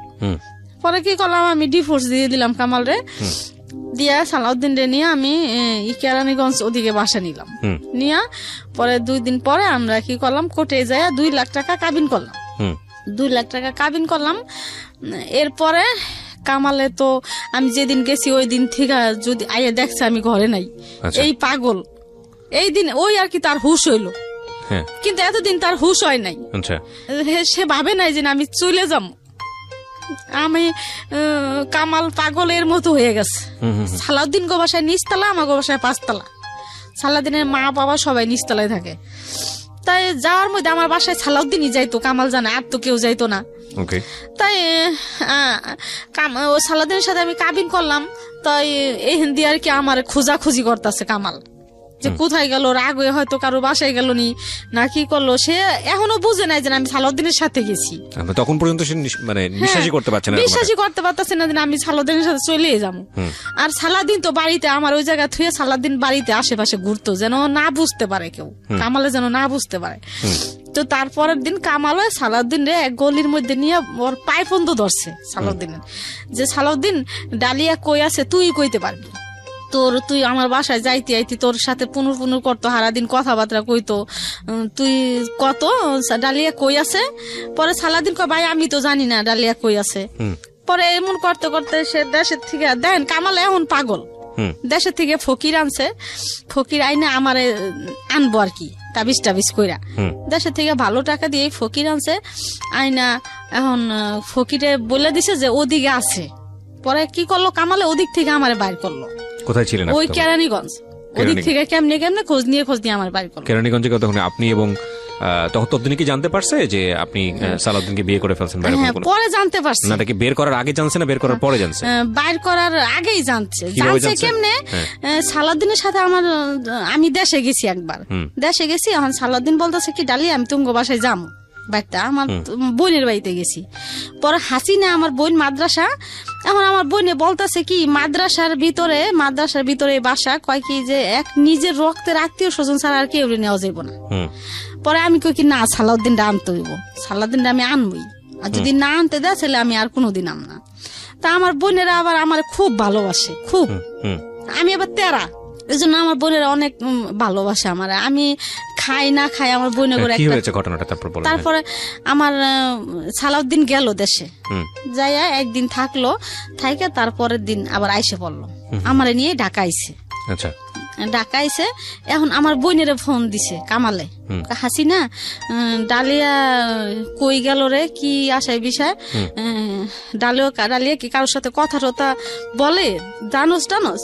কয় কি ডালিয়া আফায় তো ওই যে সালাউদ্দিন কার নাম, হ্যাঁ লগে তো আইছিল আমার বাড়ি। তখনই মোটামুটি নিশ্চিত হয়ে গেছে যে আপনি সালাউদ্দিনের সাথে কাজটা করে ফেলছেন। সালাউদ্দিনের তো আইছে আমাকে বাসায় একদিন, আমরা করবো না, তারপর আইছে আয়া আফারে তো হে লগে করে নিয়ে গেছে। তখনই মানে বুঝতে পারছে যে সালাউদ্দিনের সাথে আমি গেছি। এই আর কি খুব মানে এলাকাটা শুদ্ধা গরম হয়ে গেল আর কি। আর সে বুঝতে পারে না যে আমি জামুগা এরকম কাজ করবো। তাই এরকম করতে করতে করতে করতে তারপরে কি করলো, এই যে সালাউদ্দিনের সাথে মানে আস্তে আস্তে আস্তে আস্তে বছর 1.5 বছর গেল, তারপরে এলাকা নীরব হয়ে গেল আস্তে আস্তে। তখন মানিকগঞ্জ থেকে তো আপনাকে খুঁজে বের করলো, তখন আপনার কি হলো? তারপরে কি হলো? খুঁজে বের করলে কি হয়েছে, বের করলে আমারে করে নাই, মানে রাখে নাই, বাইর করছে ঠিকই, কিন্তু আমার আপনার সঙ্গে কথোপকথন হলো না, আপনার সঙ্গে কথা হয়েছে, কিন্তু আমি বলছি আমি আর থাকুম না তোমার কাছে। আচ্ছা, তো বাচ্চা কাচ্চা তোমার কাছে থাকুম না, আমি তোর কাছে গেছি গা, আমি তো এতদিন এতটা বছর আমি সহ্য করছি, আমি তো আপনার কইছি যে আমি গেলে একদিনই যামু, আপনি এত করছেন, তাহলে এখন কিল্লি গা এমন করতেছেন, আমি তো ওর লোকে গেছি গা, সমস্যা কি? পরে এরকম করতে করতে পরে ঠিক আমি ওর কাছে থাকলামই না। না থাইকা সালাউদ্দিন আর আমি বাসা নিলাম, নিয়ে থাকলাম। বাচ্চা কাচ্চার কথা তখন মনে পড়তো না? বাচ্চা কাচ্চা তো ওর কাছেই ছিল, মানে আপনার তার কামালের কাছেই। কাছেই ছিল। তো তখন মানে আবার ওই কামাল এলাকা ছেড়ে অন্যদিকে অন্য এলাকায় গেছে, চলে গেছে। অন্য এলাকায় গেছে গা। আচ্ছা। আমি আবার ওই কেরানীগঞ্জ থেকে ওই এলাকায় আইছি, হুম। এলাকায় আইয়া বাসা নিছি। এখন আমার ছেলেরা, আমার বড় ছেলে, মেজো ছেলে, সেজো ছেলে এখন ওই কামালের কাছে যায় না, আমার কাছে থাকবো। হুম। ওর চলে কাছে আসছে, হ্যাঁ। ওর কাছে যায় না, আচ্ছা। ও বাপের কাছে যায় না। ওই যে বাপে কামে কাজে দিয়ে দিছে, এরকম করছে। এখন আমার ছেলেরা তো দেখছে কম বেশি আমার ব্যাপারটা। তো ছেলেরা আমার কাছে আইসে বললো, আসছে মতো আমার মেজো ছেলেরা একদিনকে আমার মেজো ছেলেরা আবারও করা বেশি, তখন মনে হয় 10-11 বছর আমার মেজো ছেলের ভাত দিয়ে বলতাছি যে সাগর, আমি সালাউদ্দিনের লেগে গেছি তাই কি হয়েছে, আমি কামালরে ছাইড়া দিছি, আমি সালাউদ্দিনকেও ছাইড়া দিম। তো করে যদি সালাউদ্দিন না পছন্দ করে, আমি তো করে চাই, আমি সালাউদ্দিনেরও আমার দরকার নেই, আমি তো নিয়ে থাকুম, আমি যাই করছি আমি তো বাই করে নিয়ে থাকুম, আমি তো করে হালাম না। সালাউদ্দিন যেদিন কইব যে ও করে ঘরে জায়গা দেশকে, আমি সালাউদ্দিনরে ছাইড়া দিম, আমি তো করে ছাড়ুম না। তাই কইয়া বুঝাই টুজাই আমার ছেলেরা সবই আমার কাছে থাকলো, থাইকে টাইকে ছেলেরাও কাজ কাম করে। সালাউদ্দিন কোনো রকম আর কি আসে, কোনো রকম কোনোদিন টাকা কিছু দেয়, কোনোদিন দেয় না, এই অবস্থায় মানে। এখন মানে ওই যে বিয়ের আগ পর্যন্তই আমার ভালোবাসছে, এখন বিয়া করছে, একজনের কাছ থেকে আনছে, এখন মানে সে হাল ছাইড়ে দিতেছে আস্তে আস্তে, এখন আর তার দরকার নাই আমার। তা এরকমটা কোন রকম দেয় আর কি, কোন রকম কি মানে তার একটা আছে না যে আমি বিয়ে করছি, আমার এত টাকা দিতে হইব মাসে, আমি যেহেতু ওর একজনের কাছ থেকে আনছি, আমার এত টাকা দিতে হইব, আমার ওরে দিতেই হইব, এগুলা তার মানে মাথায় নাই। আচ্ছা। তার মাথায় যে আমি পারলে দিলাম, না পারলে না দিলাম, গেলে গেলাম, না গেলে না গেলাম, এই আর কি আমার কষ্ট। আমার সন্তান টন্তান নিয়ে আমি থাকতেছি 7-8 বছর গেল। যাওয়ার পরে আমি চিন্তা করলাম যে সালাউদ্দিন তো আমার পিছু ছাড়ে না, যেমনই হোক আমার পিছে পিছেই রয়েছে, আর আমি কামালরে যেহেতু ছাইড়ে আইছি, তাই আমার একটা স্বামীর দরকার আছে, স্বামী থাকলে মানুষে কিন্তু একটা বাড়িতে গেলে ঘর ভাড়া দেয় না ভাইয়া স্বামী ছাড়া। আর আমার ছোট ছোট বাচ্চা কাছে না, পরে কি করলাম, এই চিন্তা ভাবনা করে আমি এই হাবিব রে নিলাম। এই হাবিব আমি নিছি, আর আল্লাহ দিছে, দেওয়ার মালিক আল্লাহ। তো এই হাবিব পেটে আসলো আর কি 8 বছর পরে, মানে যে বাচ্চাটাকে আপনি আজকে নিয়ে আসছেন 8 বছর পরে, বলতে কি মানে সালাউদ্দিনের সাথে সংসার, সালাউদ্দিনের সাথে সংসার করছেন 8 বছর, তারপরে বাচ্চা কাচ্চা। এই 8 বছর আমি একটু জানতে চাই, 8 বছর কি হলো, মানে আপনার সালাউদ্দিনের সাথে কোনো সমস্যা হয়নি? সে আপনার বাচ্চা কাচ্চা সহ মেনে নিয়েছে? মেনে নিছে, কিন্তু আমার বাচ্চা কাচ্চারা খারাপ জানতো না। কি লিগে খারাপ জানতো না, আমার বিয়ের আগে আমার বাচ্চা কাচ্চারা খুব ভালোবাসতো সে, কিন্তু বিয়ের পরে মনে হইলো কি সালাউদ্দিন আমার বাচ্চা কাচ্চা মানে তার একটা দেওয়াল হয়ে গেল, মানে কেমন কেমন যে না বাচ্চাগুলোর সাথে ঠিক মতো কথা বলতো না। আর যেমন বিয়ের আগে আমার সজীব সাগর বলতো, মামা আমার 10 টাকা দেন, আমার 5 টাকা দেন, গেলে গলা ধরতো, মামারে ভালোবাসতো, আমার টাকা দেন, মুড়ি খামু, হেন খামু, তেন খামু, ঝালমুড়ি খাম। কিন্তু তখন আর আমার ছেলেরা কেউ ওই সালাউদ্দিনের সাথে আর কথা বলে না, আর সালাউদ্দিনও আমার ছেলে বেশি ভালোবাসে না। ওই সাজ্জাদ শাহাদাতের 2 সামনে পড়লে কথা কয়, না পড়লে নাই। তা এর মধ্যে এই বাচ্চা না আমার পেটে আসলো, আসার পরে বাচ্চাটা পেটে আসলো, তখন ওর চাকরি নাই, সাসপেন্ড করলো। সাসপেন্ড করার পরে এখন সালাউদ্দিনের চাকরি নেই, চাকরি নাই। আমি টুকটাক ব্যাগের কাজ করতাম, সজীব সাগর সজল টাকা দিত, এই দিয়েই আমি চলতাম, ঘর ভাড়া দিতাম, আমরা খাইতাম, আবার সাজ্জাদ শাহাদাতের মাদ্রাসার বেতনও চালাইতাম। আবারও এই সালাউদ্দিন আসলে বাজার করে খাওয়াইতাম, আবার সালাউদ্দিনের টুকটাক কোনো কাপড় চোপড় লাগলে দিতাম। মানে কি সালাউদ্দিন দূরে থাকতো? হ্যাঁ, ওর বাবা মার কাছেই থাকতো বেশি। তো আপনার কাছে থাকতো? বললাম না, 15 দিন পরে, 10 দিন পরে, 1 মাস না, 15 দিন, 10 দিন, 1 সপ্তাহ পর পরই আসতো। আচ্ছা। আমার কাছে। তাই এরকম চলতেছি যখন বাবু হওয়ার 1 সপ্তাহ আগে আমি মেডিকেল সবই রেডি হয়ে গেছে, বলছে যে বাবু সিজারে হইব। তাই এখন ভর্তি হমু। এখন সালাউদ্দিন বলতেছি কি, সালাউদ্দিন এখন তো আমার মা ভর্তি হইতে হইব মেডিকেল, এখন কি করবো? এখন কয় আচ্ছা ঠিক আছে যা একটা করাই যাইব, মানে ওরকম একটা মাথা করে না, মানে এটা গুরুত্ব দেয় না, না কি আর করে না। না কারণে ও এক সপ্তাহ আগে আমার বাসার থেকে বাবু হয়েছে নভেম্বরের 9 তারিখে, এর আগে এক সপ্তাহ আগে আমার বাসা থেকে বের হয়ে যাইতাছে, সকালবেলা বের হয়ে যাইতাছে। যাওয়ার সময় আমি ওরে পিছর থেকে, আমার অবস্থা তো তখন ভালো না এক সপ্তাহ আগে, তখন আমি পিছর থেকে ওরে জড়াই ধরছি, জড়াই ধরে আমি কাইন্দে দিছি যে সালাউদ্দিন তুমি, আমার মনে হয় কি তোমার তখন মানে ওই সাসপেন্ড ছিল 2.5 বছর ভাইয়া, বাবু হওয়ার 1 মাস আগে ওর চাকরি হয়েছে আবারও। আচ্ছা হ্যাঁ আবার হয়েছে, হওয়ার পরে পরে এখন আমার আর ভালো লাগতেছে না, যে এমনি ওই কেমন যেন আর ভাবসাব বেশি একটা ভালো না, আর চাকরি হয়েছে, এখন মনে হয় যে সালাউদ্দিন আমার ছেড়ে চলেই যাইব। আচ্ছা এই ভাইবা মানে ওরে আমি পিছের থেকে জড়াই ধরলাম যে সালাউদ্দিন তুমি কি আমারে ছাইরা যাইবা গা, চাকরি হয়েছে তুমি আমারে ছাইরা যাও না সালাউদ্দিন, আমার মা নাই, আমার কেউ নাই, আমার কোনো আত্মীয় স্বজন নাই, আমার কে দেখবো এমন সময়। তখন আপনার 5টা বাচ্চা আপনার সঙ্গেই থাকে, আরো পেটে পেটে 2টা মাদ্রাসায় থাকে আর কাজে কামেই থাকে বেশি ছেলেরা। পরে বললাম, ও আর কি কোনো মাথা লড়াইলো না ভাইয়া, যে আমি কই যাবো তোরে ছাইরা। আছে না এতটা বছর সংসার করছি ভাইয়া, মাথায় হাত দিয়ে বলতে পারতো যে কেন আমি তোরে ছাইরা যাম, কিছু না বললে ওর জুতা টুতা মুছে দিলাম ভাইয়া, নাস্তা টাস্তা বানাই দিলাম, ও খাইয়া কি করলো আসতে বাইরে গেল, যায় আর আসলো না। পরে আমি এই 9 দিন পরে আমি ভর্তি হমু, সালাউদ্দিনে ফোন দিতেছি যে ভাইয়া আমি তো ভর্তি হমু, আমি কেমনে কি করুম, আমি একলা, আমার তো কেউ নাই তুমি জানো, তাই আমি অনেক কি করুম, মানে ও আমার ফোনই রিসিভ করে না। না কারণে একদিন আমার বলতাছে কি যে একদিন ওর বোনের জামাই ফোন দিছে আমারে, ওর বোনের জামাই আর কি ভালো অবস্থা, আর ওরা বেশি একটা অবস্থা ভালো না, 5-6 ভাই খাটে, টাকা পয়সা মানে খাইলে ভালো, আর ওর বোনের জামাই অবস্থা ভালো। তা ওর বোনের জামাই আমার ফোন দিছে, কবির নাম, বলতেছে কি ফোন দিয়া কয় কে ডালিয়া, আমি কই হ্যাঁ আমি ডালিয়া, কয় আমি আপনি কে, কয় কি আমি কবির।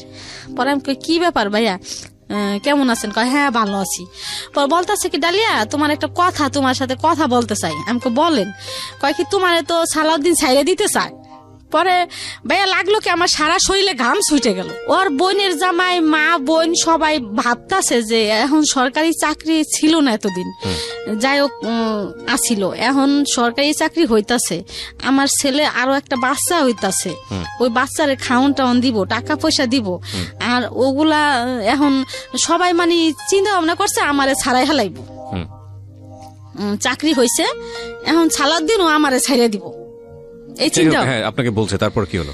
ওর বোনের জামা হাতে পায়ে ধরে বলছে যে ভাইয়া আমারে টাকা পয়সা দিয়ে ডালিয়ারে ছাড়ান, আমি মাসে মাসে বেতন পাই, যে 18,000 টাকা বেতন পাবো, এগুলো আপনারা মাসে মাসে আপনি নিয়ে যান, আর গাড়ি যে চালামো এই টাকায় সংসার চলবো, মা বাপের দিন, এগুলা বলছে। ওর বোনের জামাই কি করলো আমার ফোন দিয়ে বলতেছে কি সালাউদ্দিন তো তোমার ছাইড়া দিতে চাই। পরে আমি কই কি ছাইড়া দিতে চাই, এতটা বছর গেল এখন ছাইড়া দিতে চাই, বাবু হইব এখন এই সময় ছাইড়া দিতে চাইবো কি কিনলিগা কি, তা তো আমি জানি না, সালাউদ্দিন রাখবো না তোমারে, এরকম এরকম আমরা তোমার টাকা পয়সা দিয়ে ছাইড়া দিতে চাই। তাই কি করলো, এই 9 দিনের ভিতরে আর কোনো খোঁজ খবর নাই, এই কথা আর কি আমার কানে আসলো, ফোন দিল। তখন তো আমার অবস্থা কেমন তা তো জানেনি ভাইয়া, এতটা বছর আমি ওর সাথে থাকলাম যেমনই হোক। তাই এই নভেম্বরের 8 তারিখে আমি মেডিকেলে ভর্তি হইলাম, হাসপাতালে, আমগো বাসার পাশেই হাসপাতালে ভর্তি হয়েছি। এখন আমি এর আগে এক আপারে বলছিলাম ভাত খাওয়ায়, মানুষ খাওয়ায়, হে আপারা মানুষ খাওয়ায় আর কি, 15-20 জন। আপারে বললাম কি আপা, পাশের বাড়িরই আপা, আমি যদি মেডিকেলে ভর্তি হই, আপনি তো জানেনই আপা আমার কেউই নাই, যদি আমার আপনার লাগে আপা তাহলে কি আপনি যাইবেন? কয় কে আমি যাবো না, কে তুই আমার ফোন দিস দেখিস আমি যাবো। পরে আমি ভর্তি হইলাম 8 তারিখে নভেম্বরের, 9 তারিখে সকালবেলা ভাইয়া আমার সিজার করব। এখন ওই আপায় সকালবেলা বাজারে গেছে, আরো দেখেছে, এর মধ্যে আমার শরীর মানুষ চায় ভাইয়া। পরে শরীর মানুষ চায়, এখন আমি শরীর মানুষ পাম কই, আমার স্বামীরে চায়।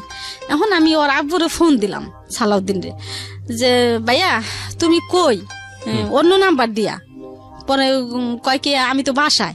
পরে আমি কই ভাইয়া একটা সই লাগবো ভাইয়া, এখন না আমার একটা সই দিয়ে যাও, এখানে তো কেউ নাই, এখন সই কেডা দিয়ে দিব, একটা সই দিয়ে যাও না ভাইয়া। কইলাম মতো আমি আইতাছি, কই ভাইয়া ফোনটা অফ করে রাখলো। আমার সাথে কিন্তু কোনো ঝগড়া খাইছে না, আচ্ছা, ফোনটা অফ করে রাখলো ভাই, আর আমার আইলো না সই দিতে। তাই ওই আফাটাই আসলো, আইসে ওই আফাই সই দিল, আমার সই নিল, নিয়ে আমার কি করলো, সিজারের রুমে ঢুকাইলো।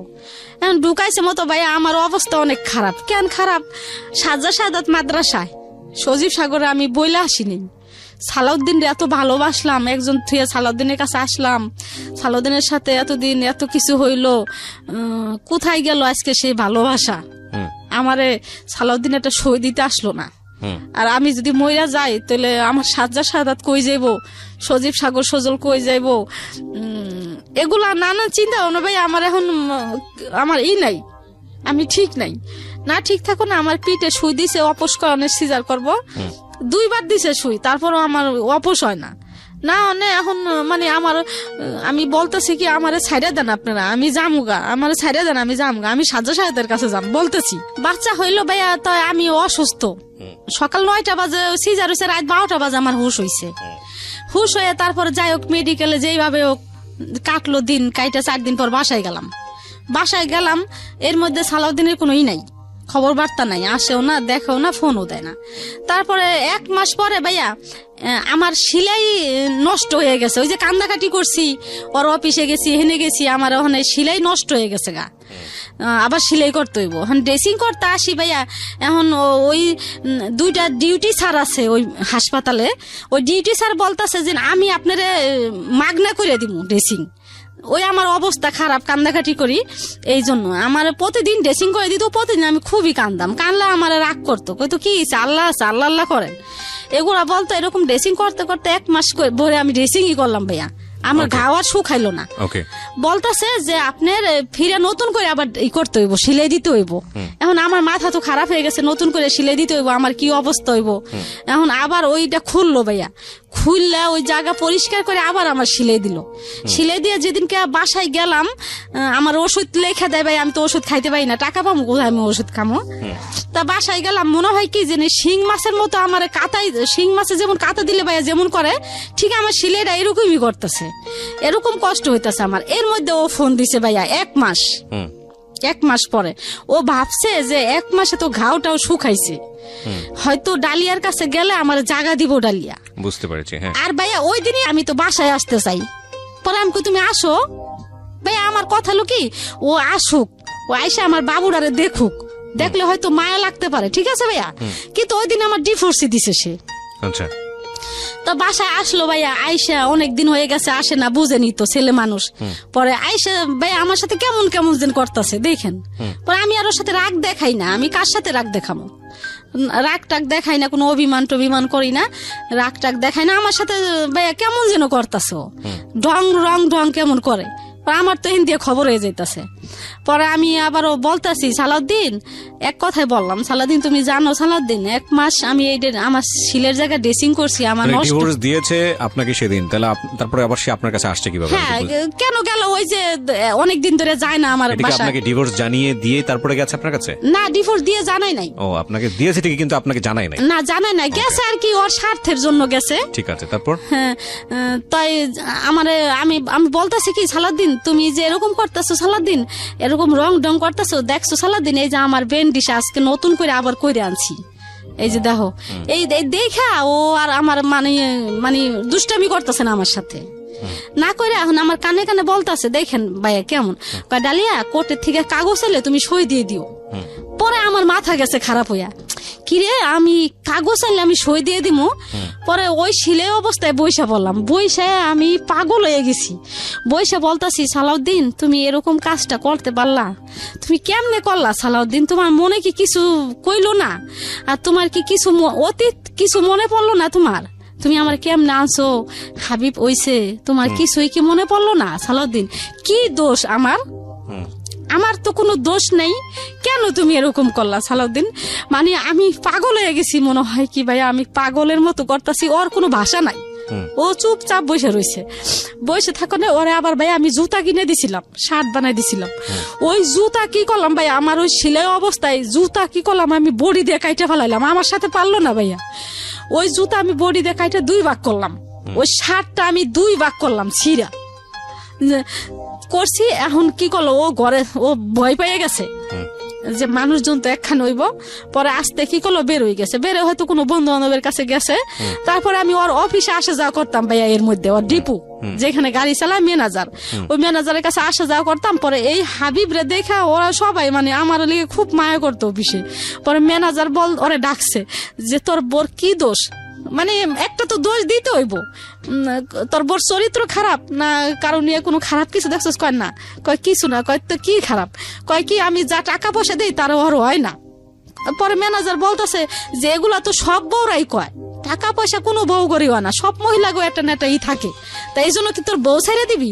তা দেখ রে এরকম এরকম। আচ্ছা, আমি এতদিন ডিটেল আর না যাই, আমি শুধু আপনার কাছ থেকে শর্টকাটই যদি জানি কি হলো এরপরে।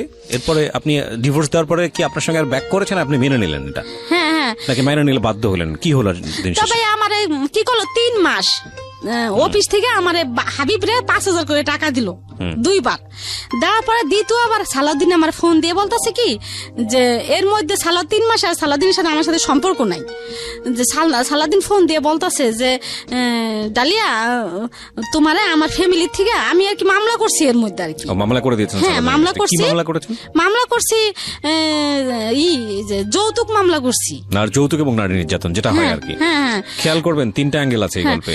এর ভিতরে আমি থামাই আপনাকে। 3টা অ্যাঙ্গেল প্রিয় শ্রোতা। একটা হচ্ছে ওনার আগের সংসার, ওনার পরের সংসার, দ্বিতীয় অ্যাঙ্গেল, তৃতীয় অ্যাঙ্গেল হচ্ছে মামলা। এই মামলার বিষয়টা এখানে কিভাবে আসলো, মানে এবং যখন সরকারের কাছে আশ্রয় নিতে হচ্ছে এই সমস্যা সমাধানের জন্য, সেই যে আশ্রয় যে যৌতুক এবং নারী নির্যাতন, যৌতুকের প্রসঙ্গ তো এখানে আসেই নাই, মানে পুরো এন্টায়ার গল্পে। এবং নারী নির্যাতনের বিষয়টা কিন্তু ওনার আপনার কি গায়ে হাত তুলতো? হ্যাঁ, আমার খুব মারতো। ও মারতো? আমার মায়ের পাগলের মতো মারতো, এই পাশে থেকে মারে ওই পাশে নিত, ওই পাশে থেকে ওই মাসে। এই 8 বছরের সংসারে এত মারতো, তারপর আপনি সংসার করেছেন তার সঙ্গে? হ্যাঁ, আমি সংসার করছি ওই যে একটাই ভাইবা যে আমার কিছু করার ভুল, ভয়ঙ্কর রকমের ভুল। আচ্ছা ঠিক আছে, হ্যাঁ বলেন তারপর। তো আমি মামলা করছি। এখন মামলা ওখানে ও বলতেছে কি ডালিয়া তুমি বাবুরে লইয়া যাইবা আইবা, তো এগুলা না করে আমার ফ্যামিলির থেকে তোমার 2 লাখ টাকা দিব, 2 লাখ 2.5 লাখ যাই দেখ তুমি মাইনে নাও। আর আমি তো আছি, আমার সন্তান, আমি তো আর এটা করতেছি না। ও যদিও সই দিয়ে থাকি তাহলে তো আমি মনের থেকে সই দিব না, সন্তান তো সন্তানই আমার, তাই তুমি মাইনে না, পরে আমরা মিলব। তাই ভাইয়া আমি কি করলাম, ওর কথা আমার ভুল হয়ে গেছে বলতেছে, আমার ভুল হয়ে গেছে। আমি ওই ম্যানেজার টেনাজার সবার কথা মতো মামলাটা তুলে নিলেন? হ্যাঁ, না তুলে নিলাম না, ওর উকিলে আমার উকিলে মিলা এই মানে এক জায়গায় বইসা ওই আমারে কি করলো 2.5 লাখ টাকা দিল। বাবুর হাবিবের বাবদ 50,000 টাকা আর আমার কাবিনের 2 লাখ টাকা। পরে দেওয়ার আগে থেকে আমার সাথে ভালো যোগাযোগ শুরু করলো ভাইয়া ওর আব্বু, এই সালাউদ্দিন। ভালো কথাবার্তা বলতেছে, দেওয়ার প্রায় 15-20 দিন আগের থেকে আমার আগের মতো মানে এই বিয়ার আগের মতো কথাবার্তা শুরু করতেছে। এখন আমার বলতেছে কি আমার ভুল হয়ে গেছে ডালিয়া, তাই আমি আবার তোমার জীবনে আসতে চাই, তোমার মা বাপ নাই, হাবিব রেখে রাখবো, এত কষ্ট। পরে ভাই আমি রাজি হইয়া ওরে আবার আমি আনলাম, আইনা পর আবার আমরা কি করলাম, কাবিন কইরা ফিরা ও বলতেছে কি আমার কিছু টাকা টুকা দাও না। ও আমার কাছ থেকে ভাই 1 লাখ টাকা নিল আর 1.5 লাখ টাকা আমার কাছে রইলো। আবার টাকা নিয়ে নিয়েছে? হ্যাঁ, 1 লাখ টাকা নিল, নিয়ে 1.5 লাখ টাকা আমার কাছে থাকলো।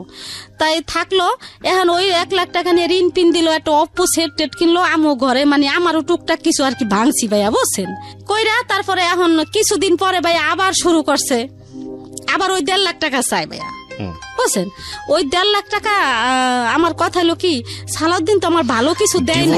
দিয়েছেন, তারপরে আর মামলা করেছেন, মামলা তুলে নিয়েছেন টাকার জন্য, উকিলে বসে একটা সমাধান করেছেন। তারপরে সে আপনার কাছে আবার ফিরছে, ফিরে টাকাগুলো যখন আপনার কাছ থেকে নিচ্ছে তখন কি তাকে আবার বিয়ে করেছিলেন? না, করেন না, আবার বিয়ে করছেন। তখন কত টাকা দিন মহল ধরেছেন? 1 লাখ টাকা। 1 লাখ টাকা, আচ্ছা ঠিক আছে। তারপরে ওই 1.5 লাখ টাকা আবার চাইতাছে, পরে 1.5 লাখ টাকা চাইতাছে। এখন আমার কথা কি যে ও তো আর ভালো না, যদি ভালো হইতো 1.5 লাখ টাকা আমার কিডনি বেচেও দিতাম। 1 লাখ টাকা দিছি, তা 1.5 লাখ টাকা থাক আমার কাছে, তাই ওই 1.5 লাখ টাকা চায়। আর ভাইয়া আজকে এই মেয়ের সাথে, কালকে ওই মেয়ের সাথে, খুলনা যায় একটা, গোপালগঞ্জ যায় একটা, এই নোয়াখালী যায় একটা, মানে যেই দেশে যাইবো ওই দেশে তার একটা আছে ড্রাইভার, গাড়ি চালায়, ওই দেশে তার একটা না একটা আছেই। প্রত্যেকটা মেয়েরে আমি ধরছি আর কি, ওই যে ও তার মোবাইল থেকে ফোন দিয়ে আমি ধরছি। এরকম করতে করতে তো সে আমার এখন মানে ওই 1.5 লাখ টাকাই করে। আমি ওই 1.5 লাখ টাকা দেই না কা। তা আমার কথা যে আমি 1.5 লাখ টাকা দিমু, কারে দিমু? ভালো তো হইতে হইব, আমার সংসারিক হইতে হইব, আমার সংসারিক না হোক, আমার হাবিবরে তো দেখতে হইব। হাবিব তো তার সন্তান, আমারে না দেখ, তার সন্তান রে সে কি দিব না ভাইয়া? যে আমার একটা সন্তান আছে, আমার সন্তান রে এই আজকে অসুখ হয়, কালকে অসুখ হয়, এই একটা না একটা ভাইয়া হইতেই থাকে। 3 বেলা ভাইয়া, সকাল বিকাল রাত্রে 3 ভাইয়া ফিটার নিয়ে ভাইয়া পিছে পিছে ঘুরে, জামু ফিটার দুধু দে, ফিটার দুধু দে, ফিটার দুধু দে, কান্দাকাটি করে ভাইয়া, ফিটার না হইলে ঘুমায় না। তাই খুব এই বাচ্চাটা নিয়ে আমি খুবই কষ্টে আছি ভাইয়া। আর আমার ওই ছেলেরা আমার খুব ভালোবাসে ভাইয়া। ছেলেরা টাকা পয়সা লাস্ট কি দাঁড়াইছে? লাস্ট দাঁড়াইছে কি, আমি কিছুদিন আগে আমি মামলাও করছি ভাইয়া, আবার ওর নামে আবার মামলা করছি। আর আমি ওর হেড অফিসে দিছি, এই যে দরখাস্ত দিছি যে আমার এই ব্যাপার, আমার টাকা পয়সা দেয় না একটা ছেলে, এরকম। তা ওই দরখাস্তটা এখনো হয় নাই। আপনি ওর অফিস, মানে ও কি সরকারি চাকরি করে? হ্যাঁ, সরকারি চাকরি করে। তাহলে ওর আপনি দরখাস্ত দিয়েছেন, প্লাস হচ্ছে আবার মামলাও করেছেন। এখন এই অবস্থায় আপনি ঝুলন্ত অবস্থায় আছেন। আপনার ছেলে মেয়ে সবগুলো এখন আপনার সঙ্গে আছে, মানে 7টা ছেলে আপনার? না, 6টা। তো এই 6টা ছেলে। তো আপনার জীবনে আপনি যে ঘটনাটা আজকে এখানে বললেন, আপনার ভুলটা কি, আপনার অপরাধটা কি? ভুলটা কি ভাইয়া, এটা তো আপনিই বুঝতে পারছেন। আমার মনে হয় না যে আমার কোনো ভুল ভাইয়া, আমার জীবনটা এই ছোট থেকে। আপনার ডেফিনেটলি ভুল আছে, কিন্তু আপনি যদি মনে না করতে পারেন যে আপনার কোনো ভুল নাই। আমার ভুল, আমি ওই যে কামাল যাই করতো, কামালের কাছ থেকে যদি সালাদিনের কাছে না আসতাম, এটাই আমার ভুল হয়েছে। এটাই এই জায়গাটাই আমি একটু বলতে চাচ্ছি। সেটা হচ্ছে যে একটা মানুষ, দেখেন, আমরা সংসার জীবনটা আসলে অন্যরকম একটা জীবন আমার কাছে যেটা মনে হয়, এবং যারা এখানে শুনছেন তারা বিভিন্ন শ্রেণীর শ্রোতা আছেন। এটা একেবারে প্রান্তিক পর্যায়ের একটা মানুষের গল্প, যার দিন এনে দিন খেতে হয়, জীবনে কিছুই পায়নি, সেই অর্থে কষ্ট করে লেবানন গেছে, সেখান থেকে একটা মানুষের সান্নিধ্য পাওয়া, এবং তারপরে গায়ে গতরে খেটে 5-6টা ছেলে মেয়েকে মানুষ করার চেষ্টা করা, সবকিছু মিলিয়ে একটা অন্যরকম মানুষ। একেবারে আমাদের সমাজের একেবারে নিচু শ্রেণী যদি বলি, তাহলে একেবারেই প্রথম পর্যায়ে বলতে পারলে আমি যেটা বোঝাচ্ছি যে প্রান্তিক, একেবারে নিচু পর্যায়ের যে শ্রেণীটা আছে, সেই শ্রেণীর একজন মানুষ। যদি উঁচু নিচু ভিত্তি নিয়ে আমার যথেষ্ট রকমের দ্বিমত আছে, শুধু বোঝানোর জন্য বলছি। তো আমি যেটা বলতে চাই সেটা হচ্ছে যে এই মানুষটার জীবনটাকে যদি আপনি অ্যানালাইসিস করেন, এরকম ঘটনা আমাদের প্রত্যেকের জীবনে আছে। সবচেয়ে ট্রিকি পয়েন্ট আজকের এই জীবনের পুরো গল্পটাতে, সিক্রেটসে, সেটা হলো, দেখুন, ওনার জীবনের কোনো কিছুই সমস্যা ছিল না। ওনার প্রথম হাজব্যান্ডের সমস্যার জায়গাটা যেটা ছিল, উনি যেটা বলছেন যে আমার হাজব্যান্ড আমাকে লাভ করতো, ভালোবাসতো, কিন্তু ওর যেই খামখেয়ালিপনাগুলো, জুয়া খেলা বা ওর যে সংসারের দিকে মন না দেয়াটা, এটা আমার পছন্দ ছিল না। এবং সবচেয়ে বেশি যেই ল্যাকিংসটা ছিল, আদর যত্ন স্নেহ, যেটা হাজব্যান্ডের কাছ থেকে একজন ওয়াইফ প্রত্যাশা করে, ওই জায়গাটায় আরেকজন তৃতীয় পক্ষ চলে এসেছিল। এবং সেই তৃতীয় পক্ষটা ছিলেন হচ্ছে ওনার দ্বিতীয় হাজব্যান্ড সালাউদ্দিন, যিনি লম্বা একটা সময় নিয়ে ওনার সময়টা ইনভেস্ট করেছেন এনার পেছনে, এবং যেভাবে হোক না কেন তার কাছে নিয়েছেন। এবং সেই সংসার জীবন 8 থেকে 10 বছরের সংসার জীবন, সেখানে বাচ্চা কাচ্চা হয়েছে, কিন্তু শেষ পর্যন্ত সেটা টেকেনি। এখন এখানে কম্পারেটিভ অ্যানালাইসিস যদি আপনি করতে যান, সেক্ষেত্রে হয়তো প্রথম সংসারটাই ভালো ছিল, আপনি সেটাই বলবেন। কিন্তু মূল জায়গাটা সেটা হলো যে একজন মানুষের অভাববোধ আছে, শুধু খেয়ে পড়ে থাকাটাই জীবন না। এটা প্রত্যেকটা সংসারই আছে, একটা মেয়ের ক্ষেত্রেও আছে, ছেলের ক্ষেত্রেও আছে। এবং ওই ছেলেটা দিন শেষে তার ওয়াইফের কাছ থেকে একটা এক্সট্রা কেয়ার প্রত্যাশা করে, এবং ওয়াইফও নিশ্চয়ই তার হাজব্যান্ডের কাছ থেকে একটা এক্সট্রা কেয়ার প্রত্যাশা করে। এগুলো যখন জমতে অনেক বড় একটা শূন্য জায়গায় তৈরি হয়, এটা প্রত্যেকটা সংসার জীবনের জন্যই সত্য। এবং সেই শূন্য জায়গাটাই কেউ একজন যখন এসে দাঁড়ানোর সুযোগ পায়, তখন মন অটোমেটিক্যালি তার দিকে ধাবিত হয়। নইলে দেখুন, যেই লেবাননে গিয়ে ভদ্রমহিলা পরের দিনই বলছিল যে 6 মাসের রাস্তা হলো আমি হেঁটে চলে আসবো বাচ্চাদের জন্য, সেই বাচ্চা কাচ্চাদেরকে ছেড়েও, যদিও সে ছাড়েনি, এক পর্যায়ে গিয়ে ছেড়ে হলেও সে সালাউদ্দিনের হাত ধরে সংসার জীবন, নতুন একটা জীবন শুরু করতে গিয়েছিল। বিকজ সেখানে সে তার ভালোবাসা খুঁজে পেয়েছিল, সেখানে সে স্নেহ খুঁজে পেয়েছিল। কিন্তু এই ভালোবাসা, এই স্নেহ, এসবের জন্যই ঠিকমতো আমরা ডিল করতে পারি না বলেই ভয়ঙ্কর রকমের ভুল সিদ্ধান্ত আমাদের বৈবাহিক জীবনেও আসে, এবং বিবাহোত্তর জীবনেও আসে, এবং বিয়ের আগেও আসে। একটা জিনিস সবসময় যেটা বলি সেটা হচ্ছে লাভ অবশ্যই এটা সৃষ্টিকর্তা প্রদত্ত চমৎকার একটা জিনিস, অত্যন্ত পাওয়ারফুল একটা জিনিস। কিন্তু এই লাভটাকে যদি আমরা রেসপেক্টের জায়গায় রাখতে না পারি, এই লাভের ইকুয়েশনটা যদি শুধুই ইমোশনাল হয়, সেটার সাথে যোগ বিয়োগে যদি সামাজিকতা এবং আরো যে বিষয়গুলো চলে আসে মানুষের বেঁচে থাকার জন্য, সেগুলো যদি না মেলে, শুধুই প্রেম নিয়ে, শুধুই ইমোশন নিয়ে জীবনে সুখী হওয়া বা সাকসেস রেট আমার মনে হয় খুবই খুবই খুবই কম। কারণ এই ইমোশন বলেন, এই লাভ বলেন, এটা না ওই প্রথম পর্যায়ে যেই ফোর্স নিয়ে থাকে, এটা রূপ পরিবর্তন হয়ে যায়। অফকোর্স আমি রেসপেক্ট রেখেই বলতে চাই, হাজব্যান্ড অ্যান্ড ওয়াইফ বছরের পর বছর সংসার করছেন, কেউ হয়তো কাকে বার্থডে উইশও করেন না, কেউ হয়তো কারোর জন্য কখনো ফুলও কেনেন না, কেউ হয়তো কারোর জন্য কোনোভাবে স্পেশাল ডে বা ডিনারের আয়োজনও করেন না, তাহলে কি তাদের মধ্যে লাভটা নেই? লাভটা অবশ্যই আছে, কিন্তু লাভটার ইন এ ডিফারেন্ট ওয়ে। লাভটা তখন হয়তো রেসপন্সিবিলিটি হয়ে গেছে, লাভটা তখন হয়তো অন্যরকম একটা ফর্মেটে তাদের দুজনের মধ্যে ধরা দিয়েছে। এই দুজন মানুষ কখনোই হয়তো বা ওইভাবে অনুভব করেননি যে তাকে স্পেশাল টেক কেয়ার করা উচিত, কিন্তু দেখবেন যে দুজন মানুষকে যখন আপনি আলাদা করে ফেলছেন, তাদের মধ্যে একটা অস্বস্তি শুরু হয়ে গেছে, তাদের মধ্যে একটা মানে প্রচন্ড রকম ভাবে মিস করা শুরু হয়ে গেছে। এই যে নির্ভরতা, যেটা বোঝা যায় না, যেটা এক্সারসাইজের জায়গাটায় আসে না, যেটা বয়ফ্রেন্ড এবং গার্লফ্রেন্ডের ক্ষেত্রে খুব বেশি প্রয়োজন হয়, যেটা হয়তো হাজব্যান্ড আর ওয়াইফের ক্ষেত্রে একেবারেই প্রয়োজন হয় না, এই জিনিসটা থাকে, এটা ডিফারেন্ট ফর্মেটে চলে যায়। তো আমি কথাটা এই কারণেই বলছি যে যেই ইমোশনের কারণে, যে মানুষটাকে না হলে আপনার চলছে না, যে মানুষটাকে না হলে আপনার জীবনটাকে বৃথা মনে হচ্ছে, এটা একটা মারাত্মক রকমের ইমোশন, খুবই ম্যাচিউরড একটা ইমোশন। কজ এই ইমোশনটা পরবর্তীতে অন্যদিকে টার্ন নেয়, এবং সেই টার্নিং পয়েন্টে গিয়ে ওই মানুষটার সঙ্গে আদৌ থাকা সম্ভব কিনা, সামাজিকতা কি বলে এবং আপনার জায়গা থেকে লজিক কি বলে। যদিও আমরা যখন জানি যে ইমোশন যখন চলে আসে, তখন লজিকটা অনেক বেশি বন্ধ হয়ে যায়। তো এই চিন্তাটা করাটা খুব জরুরি, নইলে 8 বছর পরেই হোক, 5 বছর পরেই হোক, 7 বছর